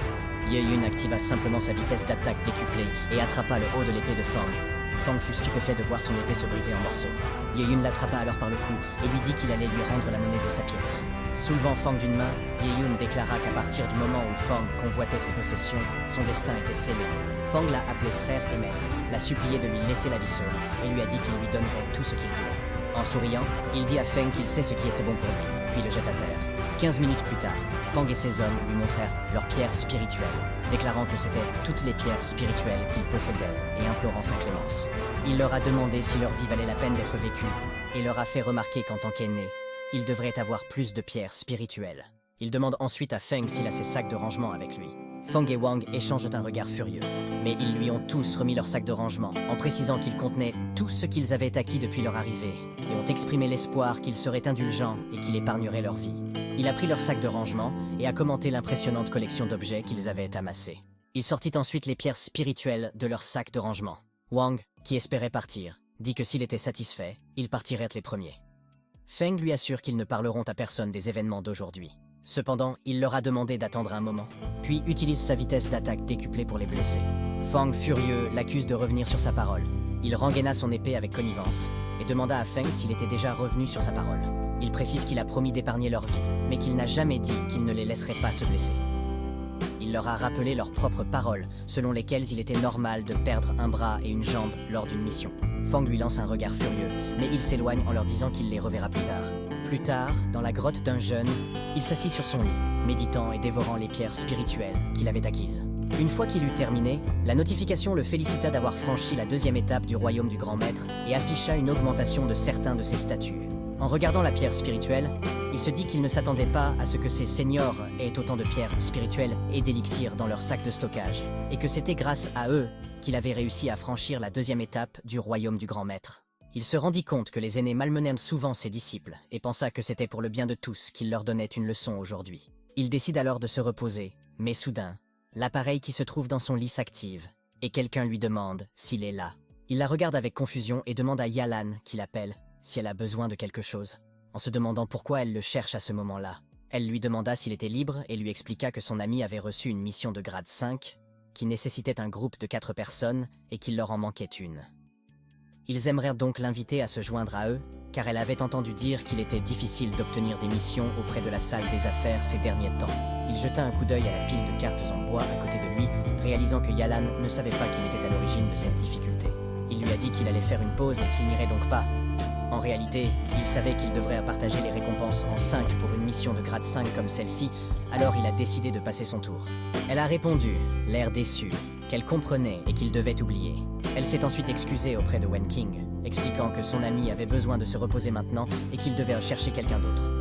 La dame a assuré à Wen King que tout allait bien et qu'il trouverait d'autres disciples pour les aider. Wen King répondit tristement qu'il comprenait. Et Yan cacha son sourire en leur disant que c'était dommage. Un peu plus tard, la dame a demandé à Yalan si son ami, Yan, avait le béguin pour elle. Elle se demandait pourquoi, sinon, il se serait précipité dès qu'il aurait appris que Wen King faisait équipe avec eux. Ensuite, ils ont regardé Wen King dire à Yan qu'heureusement, il était arrivé à la fin. Sinon, ils ne savaient pas quand ils auraient pu commencer la mission. Yan se contente de hocher la tête, ce qui fait remarquer à Yalan que c'est un homme réservé sur le plan émotionnel. Pourtant, elle se demandait s'il n'avait pas le béguin pour elle. Puis, elle s'est souvenue du moment où Yan lui avait demandé qui était en mission avec elle, et si c'était Zhou Wen King qui était à côté d'elle. Elle savait qu'elle connaissait Yan depuis longtemps, mais elle ne savait toujours pas ce qu'il pensait, car le comportement de Yan dépassait toujours ses attentes. Puis, elle a appelé Lady Tang, lui disant qu'elle se trompait car elle ne pensait pas que Yan aurait un tel état d'esprit, et qu'elle ne devait pas en parler mais simplement les suivre. Elle s'est ensuite enfuie, ce qui a poussé Tang à la poursuivre en lui disant d'attendre. Wen King dit à Yan qu'il ne sait pas si Yalan lui a parlé du scénario de cette mission, mais que celle-ci était très dangereuse. Ils doivent trouver un moyen d'atteindre le marais sombre au centre de la forêt et de récupérer la fleur d'érosion. Wen King lui explique également que cette fleur est censée être une grande chose yin, mais qu'elle est extrêmement mystérieuse et que très peu de gens peuvent la trouver. Ainsi, si les choses qu'ils rencontrent au cours de ce voyage sont des monstres, ils peuvent encore s'en occuper. Mais s'ils tombent sur le miasme empoisonné produit par le marais sombre, ils auront des ennuis. L'inhalation de ce miasme empoisonné érodera les organes internes de l'artiste martial. Ainsi, même si la personne ne meurt pas par hasard, elle deviendra infirme. Il demanda à Wenking pourquoi il avait cherché à ce qu'il fasse cette équipe dès le départ si la mission était si difficile. Il aurait dû être plus facile pour lui d'accomplir la mission s'il avait trouvé des disciples dans le royaume des grands maîtres. Tang lui demanda avec colère s'il était en train de dire que leur niveau de culture, étant au royaume du Sankai, le retiendrait. Elle lui dit que Wenking, qui était au 3e stade du royaume de grands maîtres, n'avait pas de commentaires à faire sur eux, mais qu'il en faisait tant. Wenking lui a demandé s'il doutait de lui et lui a dit que, honnêtement, la raison pour laquelle il les avait invités à faire équipe était qu'il possédait un objet spécial qui pouvait garantir la réussite de la mission. Wenking sortit alors un objet pour le leur montrer et leur expliqua que l'objet qu'il tenait dans sa main s'appelait l'élixir Yongyuan, l'élixir secret de sa famille.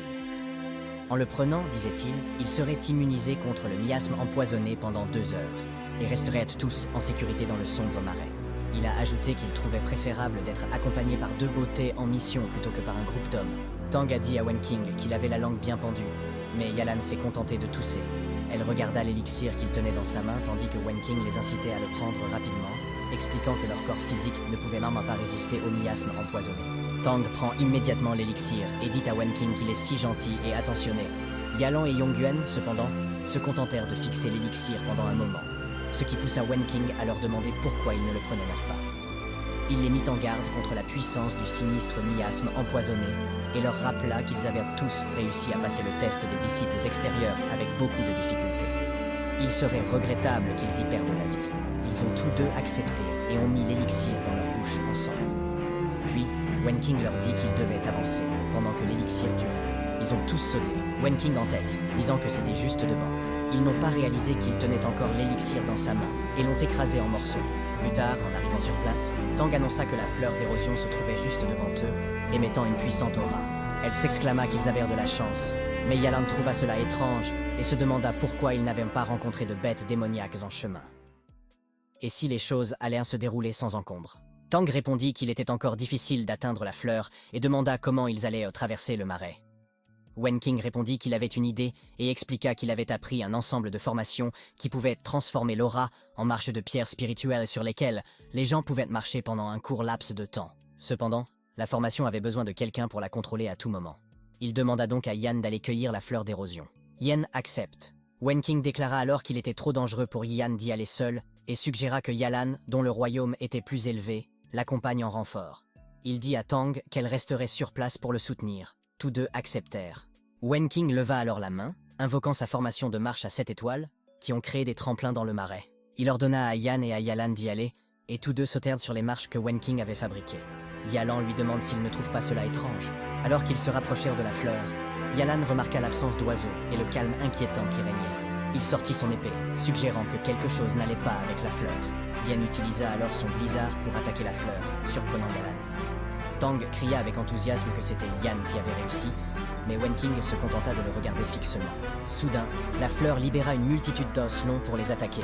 Ils ont tous été choqués de voir cela, mais heureusement, il a bloqué les os, et Yalan et lui ont sauté en arrière à temps pour éviter d'être touchés par les os de la fleur. Wenking les avertit de ne pas se tenir trop loin, car son pas de pierre spirituelle ne peut durer que 7 pas. Tang leur cria que quelque chose émergeait, et ils virent alors des squelettes sortir du marais. Il était confus de les voir.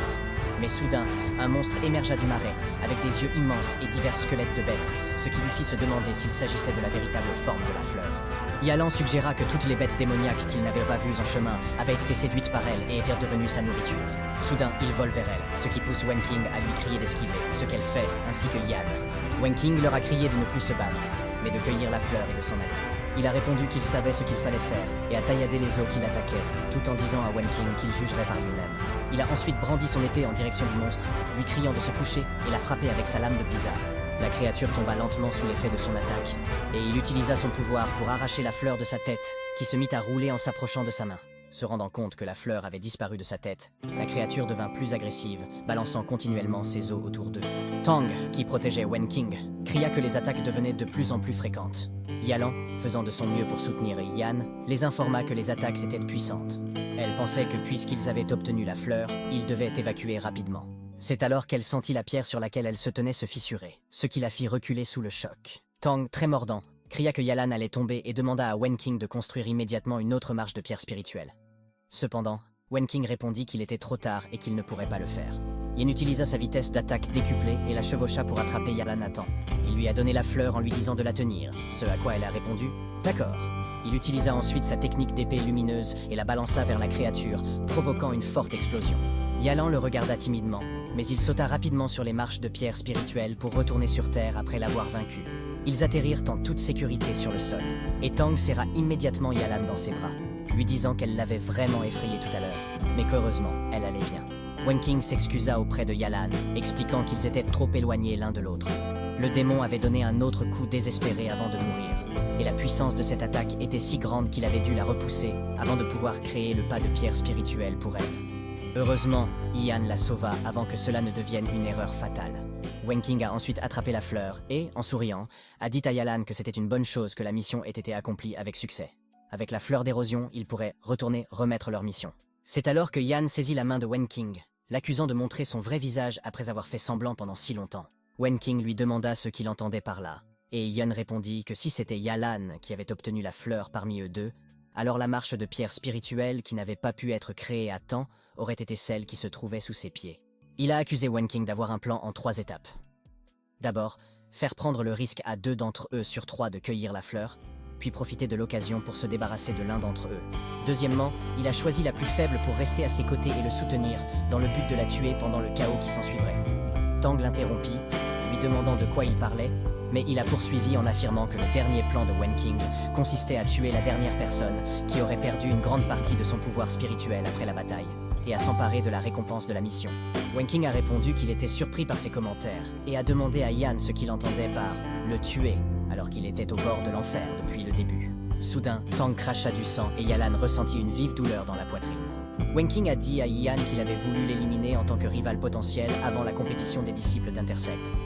Mais cela semblait impossible aujourd'hui. Il leur expliqua alors qu'il n'avait pas menti au sujet de l'élixir, qui permettait en effet de résister aux miasmes empoisonnés. Cependant, s'ils libéraient leur pouvoir intérieur, ils subiraient un contre-coup. Tang, tremblant et en larmes, demande à Wenking comment il a pu les tromper. Il leur a dit de ne pas s'approcher, et Yalan lui a dit de faire attention. Wenking libéra alors son aura verte, disant à Yan qu'il était si intelligent, qu'il n'avait probablement pas pris l'élixir, mais que c'était délicat, et qu'il le tuerait sur place. Yan libère son aura noire et défie Wenking en lui demandant s'il a confiance en lui. Wenking lui lance des pics, reconnaissant que Yan est un adversaire redoutable, et qu'il serait dommage de le laisser mourir si tôt. Yan, lui, se contente de sourire et de dire à Wenking qu'un seul d'entre eux pourra vivre ce jour-là. Il taillada les pointes, volant vers lui pour les bloquer, puis abattit son épée sur Wenking, brisant le sol par la même occasion. Wenking bloqua l'attaque avec son éventail. Wenking s'est fait une petite coupure au visage, et s'est demandé comment c'était possible. Il savait que le royaume et la force de Yan étaient de nettement inférieurs au tien, mais la vitesse de Yan l'empêchait de réagir à temps. Yan était si rapide que Wenking n'avait pas le temps de réagir. Puis, Yan a tranché la main de Wenking, lui faisant lâcher son éventail, et Wenking se rend compte que le pouvoir de Yan est effrayant. Yan ringaine son épée, disant à Wenking qu'il n'est pas assez habile pour lui ôter la vie. L'éventail ensanglanté de Wenking tomba au sol, et il n'arrivait pas à croire qu'il avait été vaincu. Il a crié qu'il avait voulu tuer Yan, mais Wenking ressentit une vive douleur et vit un solide fouet lui transpercer l'épaule. Yan l'avertit de ne pas bouger, sinon la prochaine fois, ce ne sera pas seulement son épaule qui sera touchée. Incrédule, Wenking demande à Yan comment elle tient encore debout alors qu'elle a manifestement pris l'élixir. Elle révéla qu'elle n'avait pas été dupe et qu'elle avait régulé son énergie pour repousser les miasmes empoisonnés depuis son entrée dans le marais. Sinon, elle lui aurait déjà paralysé la main avec son fouet. Yin lui a dit avec fierté qu'elle semblait avoir mûri. Puis elle assouplit son fouet et laissa Wenking tomber au sol. Elle demanda à Yan ce qu'il devait en faire maintenant, mentionnant que même si elle voulait tuer Wenking avec son fouet, la secte avait une règle interdisant de tuer les autres disciples si l'exécution d'une mission avait mal tourné.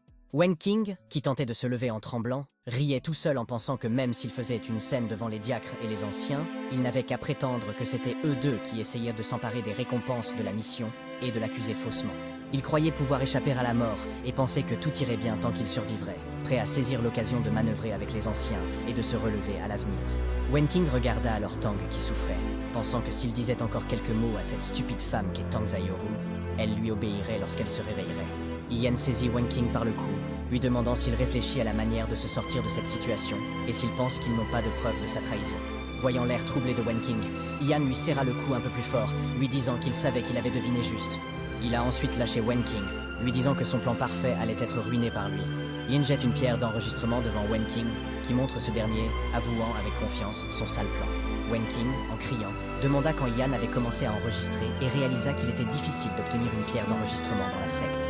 et qu'il ne pourrait pas l'acheter même avec plus d'argent. Il demanda alors à Yan comment il en avait obtenu une. Yan a répondu que Wenking ne s'attendait pas à tout ce qu'il y avait en lui. Yan a crié qu'avec cette pierre d'enregistrement, le fait que Wenking n'avoue pas n'était pas un problème, et a mentionné que mutiler un disciple au cours d'une mission entraînerait une lourde punition de 81 jours de foudre. Elle a suggéré qu'ils attachent Wenking immédiatement. Yan libéra alors son aura noire, lui disant qu'il avait quelque chose à faire avant de renvoyer Wenking à la secte. Il met la main sur un Wenking tremblant et lui demande ce qu'il essaie de faire. Yin chuchote quelque chose à l'oreille de Wenking, ce qui pousse Wenking à demander de l'aide et à affirmer que Yan est fou. Yan saisit alors quelque chose à l'intérieur du corps de Wenking, qui supplie quelqu'un de le sauver, tandis que Yan lui a dit qu'il aimerait également facturer des intérêts. Une fois qu'il a eu terminé, Yan lui a dit de ramener Wenking et de le dénoncer. Il mentionne que maintenant que Wenking a perdu toute sa culture, il ne devrait pas causer d'ennuis sur le chemin du retour. Il ne devrait pas causer de problèmes sur le chemin du retour. Yan, furieux, traite Wenking d'ordure, lui disant qu'ils ont été cléments avec lui. Puis elle a soudain ressenti une vive douleur à la tête. Yan, un peu verbeux, lui a demandé ce qui n'allait pas, et elle, tremblante, a répondu qu'elle avait froid avant de se pencher lentement en signe de douleur. Un instant plus tard, il pénètre dans la salle d'audience, Yan dans les bras, et entend Chu marmonner dans son état d'ébriété que lui et les chiens n'ont pas le droit d'entrer. Chu, fortement alcoolisé, a déclaré en riant qu'il avait fait tant d'efforts pour obtenir cet alcool de 50 ans d'âge et qu'il allait en profiter aujourd'hui. Il a déclaré qu'il n'ouvrirait la porte à personne, mais soudain, quelqu'un fait irruption dans le hall, brisant le mur au passage. Chu a demandé avec colère qui était là, et Tang, qui traînait Wenking. En panique, ils ont dit à Chu qu'ils avaient des ennuis. Chu, reconnaissant Yan, l'accusa d'être venu pour causer plus d'ennuis. Quelques minutes plus tard, Yan est assis sur une chaise, l'air souffrant. Tang dit à Chu qu'ils ont rencontré des problèmes avec la mission et fait appel à ses connaissances pour sauver Yan. Chu, cependant, a répondu avec dédain que la salle des affaires n'était pas une salle de guérison et que, puisqu'ils avaient accepté la mission, leur vie était entre les mains de Dieu. Il leur a ensuite crié de partir et de trouver quelqu'un d'autre, de ne pas le déranger avec sa boisson. Cependant, Yan entoura Chu de ses dagues, ce qui fit tomber l'alcool de Chu sous l'effet de la surprise. Chu, en riant, l'a traité d'audacieux et lui a demandé s'il voulait se battre, se demandant si Yan n'essayait pas de le forcer à se soumettre. Chu fait alors étalage de sa puissance, demandant si Yan ne s'est pas rendu compte qu'il n'était pas quelqu'un que l'on pouvait affronter aussi facilement. Yan a répondu qu'il n'oserait pas le faire, mais que s'il perdait pour plus de temps, il craignait que l'alcool millésimé de 100 ans qu'il détenait ne doive être donné à quelqu'un d'autre. Chu, soudainement attentif, dit gentiment que Yan aurait dû mentionner son problème plus tôt, et demanda s'il avait des ennuis. Tang pensa que Chu avait été terrorisé puis soudoyé avec des friandises, ce qui indiquait que le comportement de Chu était bien connu, mais que Chu lui-même ne semblait pas en être conscient. Chu a vérifié le pouls de Yan, et lorsque Tang l'a interrogé à ce sujet, il a répondu qu'il s'agissait d'un problème rare. Yan a une constitution froide congénitale. Tous deux ont demandé à Chu ce que cela signifiait. Il a expliqué qu'une constitution froide congénitale fait référence à la condition inhérente d'un artiste martial qui porte son propre poison froid dès la naissance. Ce poison froid peut éroder le corps d'un artiste martial et entraver gravement sa culture. Si le poison continue de s'aggraver, Yan ne pourra plus jamais rassembler d'énergie spirituelle de son vivant. Tang a mentionné que Yan ne semblait pas différente des gens normaux lorsqu'elle cultivait. Et Chu a précisé que c'était parce qu'il y avait toujours eu un Yang Kai très rigide et pur qui la protégeait, résistant au froid apporté par sa condition innée.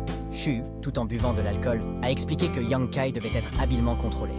Un peu plus de Kai pourrait tuer Yan, et un peu moins le rendrait inefficace. Il a supposé que Yan avait utilisé son énergie pour repousser le miasme empoisonné pendant la mission, consommant ainsi une trop grande partie de son énergie interne. De plus, Yan a été accidentellement touché par la main Kai de la fleur d'érosion, ce qui a déclenché la toxine dans son corps. À présent, 2 brins de la main Kai inversaient ses veines, et si elle n'était pas guérie immédiatement, il craignait que Yan ne vive pas plus de 3 jours. Il comprit pourquoi Fang Lei avait été si généreux en lui donnant le physique du glacis du Vajra, car Yan ne pouvait pas cultiver cette technique. Il a compris que Lei l'avait ostensiblement récompensé, mais qu'en fait, il voulait qu'il aide Yan si quelque chose lui arrivait, pensant que Lei était un vieux renard rusé à l'esprit astucieux. Il dit à Chu qu'il cultive le Yang Kai pur, le physique du glacis de Vajra, et lui demande s'il peut aider Yan à réguler son Kai. Chu répond par la négative, expliquant que l'énergie interne actuelle de Yan est anormalement perturbée et qu'une régulation ordinaire ne peut pas la guérir. Il a demandé à Chu s'il existait un autre traitement, et Chu a répondu qu'il valait mieux vaincre le poison par le poison. Ils avaient besoin d'expulser complètement la main Kai dans son corps et d'y infuser Yang Kai, pour qu'elle se transforme complètement en quelqu'un ayant une constitution de sang-froid. Il demanda à Chu de confirmer qu'il avait bien parlé de constitution de sang-froid, ce à quoi Chu répondit par l'affirmative. Il expliqua que bien que la constitution froide congénitale soit un fardeau pour un artiste martial, il y a une chance que ces artistes martiaux puissent progresser vers la constitution de Saint-Froid, qui est l'une des meilleures constitutions. Une fois activée, elle permet aux artistes martiaux de progresser dans leur domaine et de combattre des ennemis d'un niveau supérieur. Tang, pressé, secoua Shu, lui demandant en criant ce qu'il attendait, puis lui dit de se dépêcher de sauver Yalan. Plus tard, dans le bain chaud de la chambre, il demande à Yalan si elle a mémorisé la méthode de canalisation de l'énergie spirituelle qu'il vient de lui enseigner. Elle acquiesce. Ils se déshabillant tous les deux dans l'immense baignoire, ce qui l'amène à se demander pourquoi cela s'est produit.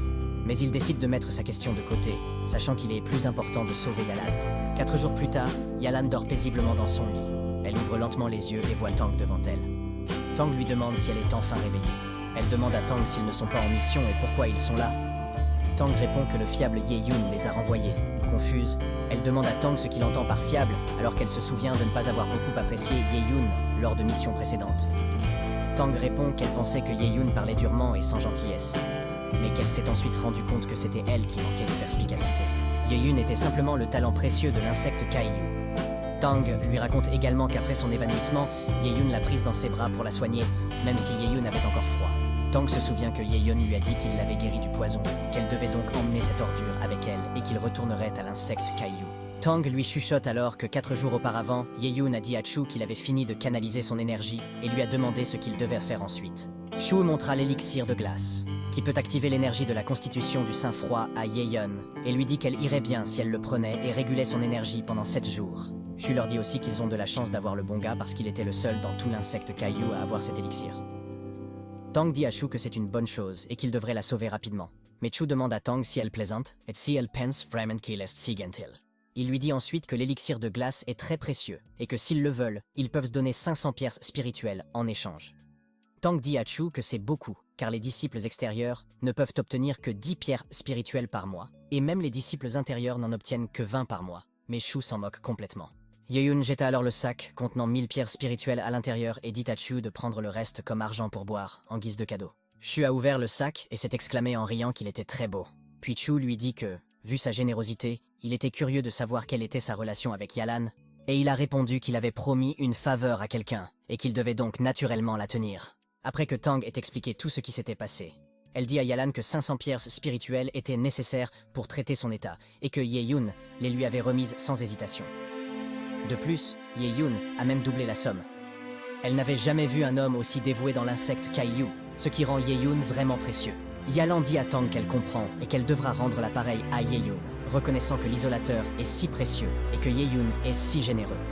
À la place de Ye Yun, elle n'aurait peut-être pas été aussi généreuse. Tang lui dit qu'elle pense que Yalan devrait se consacrer à Ye Yun pour la vie, car, après tout, elle quêtait dans les sources chaudes avec Ye Yun pendant 3 jours et 3 nuits. Yalan demande timidement à Tang ce qu'elle veut dire, en affirmant qu'elle a passé 3 jours et 3 nuits dans la source d'eau chaude avec Ye Yun.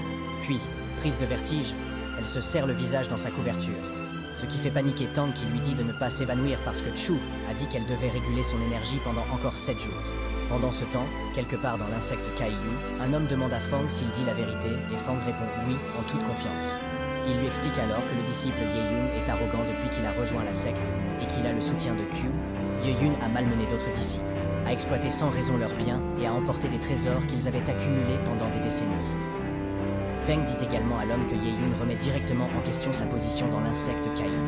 L'homme, qui s'avère être Han Ziyan, le 6e aîné de l'insecte Kaiyu et au 4e stade du royaume transcendantal, serre la paume de sa main avec colère.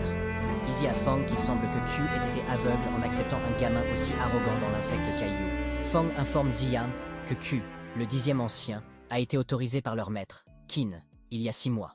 Q a reçu une subvention de Qin pour transmettre son pouvoir et a maintenant atteint le 4e stade du royaume transcendant.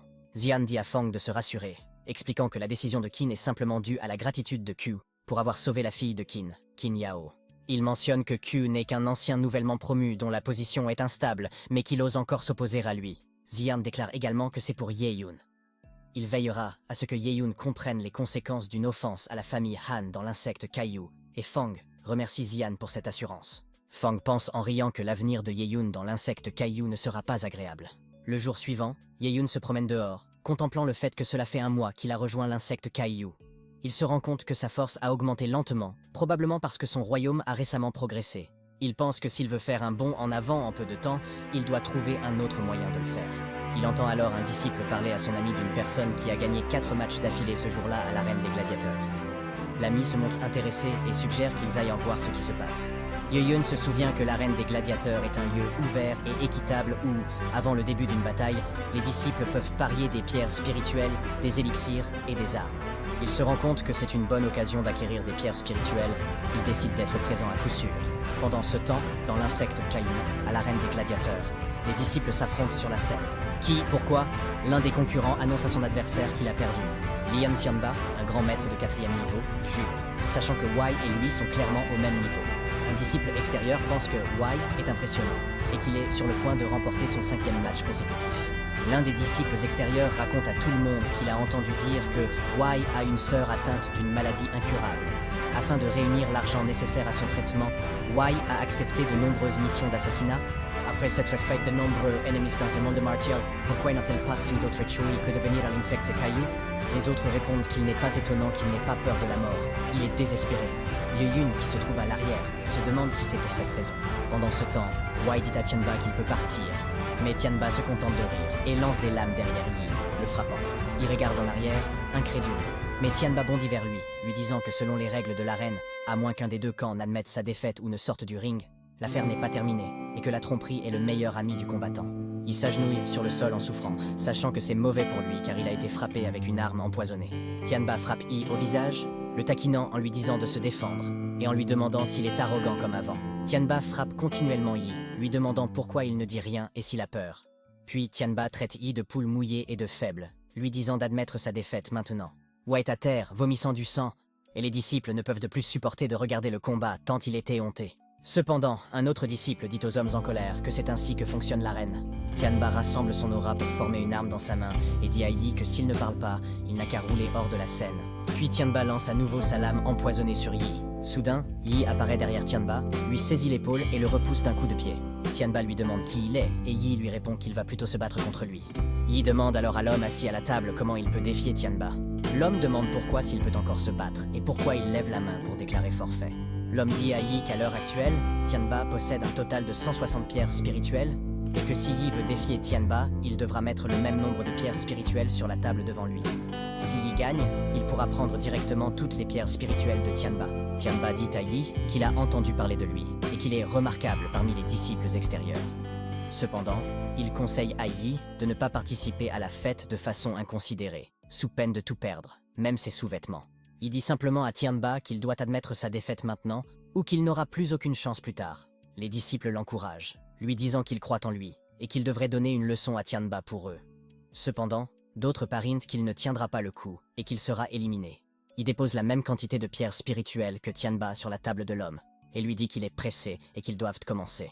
Tianba active son aura et dit avec arrogance à Yi qu'il est un grand maître de 4e niveau et qu'essayer de le battre avec des compétences de 2e niveau revient à frapper un œuf contre un rocher. Tianba lance sa lame empoisonnée sur Yi, mais ce dernier se contente de pointer son épée vers l'avant et de demander à Tianba qui est l'œuf et qui est le rocher.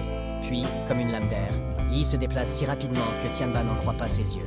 Yi dégaine son épée et dit à Tianba qu'il doit la toucher pour qu'il n'y ait pas de problème, laissant Tianba choqué et sentant son visage saigner. Les disciples demandent avec colère ce qui se passe et accusent Tianba d'être 2 stades plus haut que Yi et pourtant incapable de le battre. Tianba, libérant furieusement plus d'aura, crie à Yi de ne pas devenir arrogant. Tianba lance alors ses lames les plus puissantes sur Yi et lui crie de se préparer à mourir. Mais Yi arrête simplement les lames d'une main et dit à Tianba de ne pas se surestimer. Tianba ressent quelque chose d'inhabituel dans son corps et se demande pourquoi sa lame ne lui obéit pas. Il se rend compte que la pression émise est de l'énergie spirituelle et que l'épée que Mubi vient de défaire est si rapide que même l'œil nu ne peut l'apercevoir. Sachant que s'il ne s'avoue pas vaincu maintenant, il sera mort, Tianba tente de se rendre.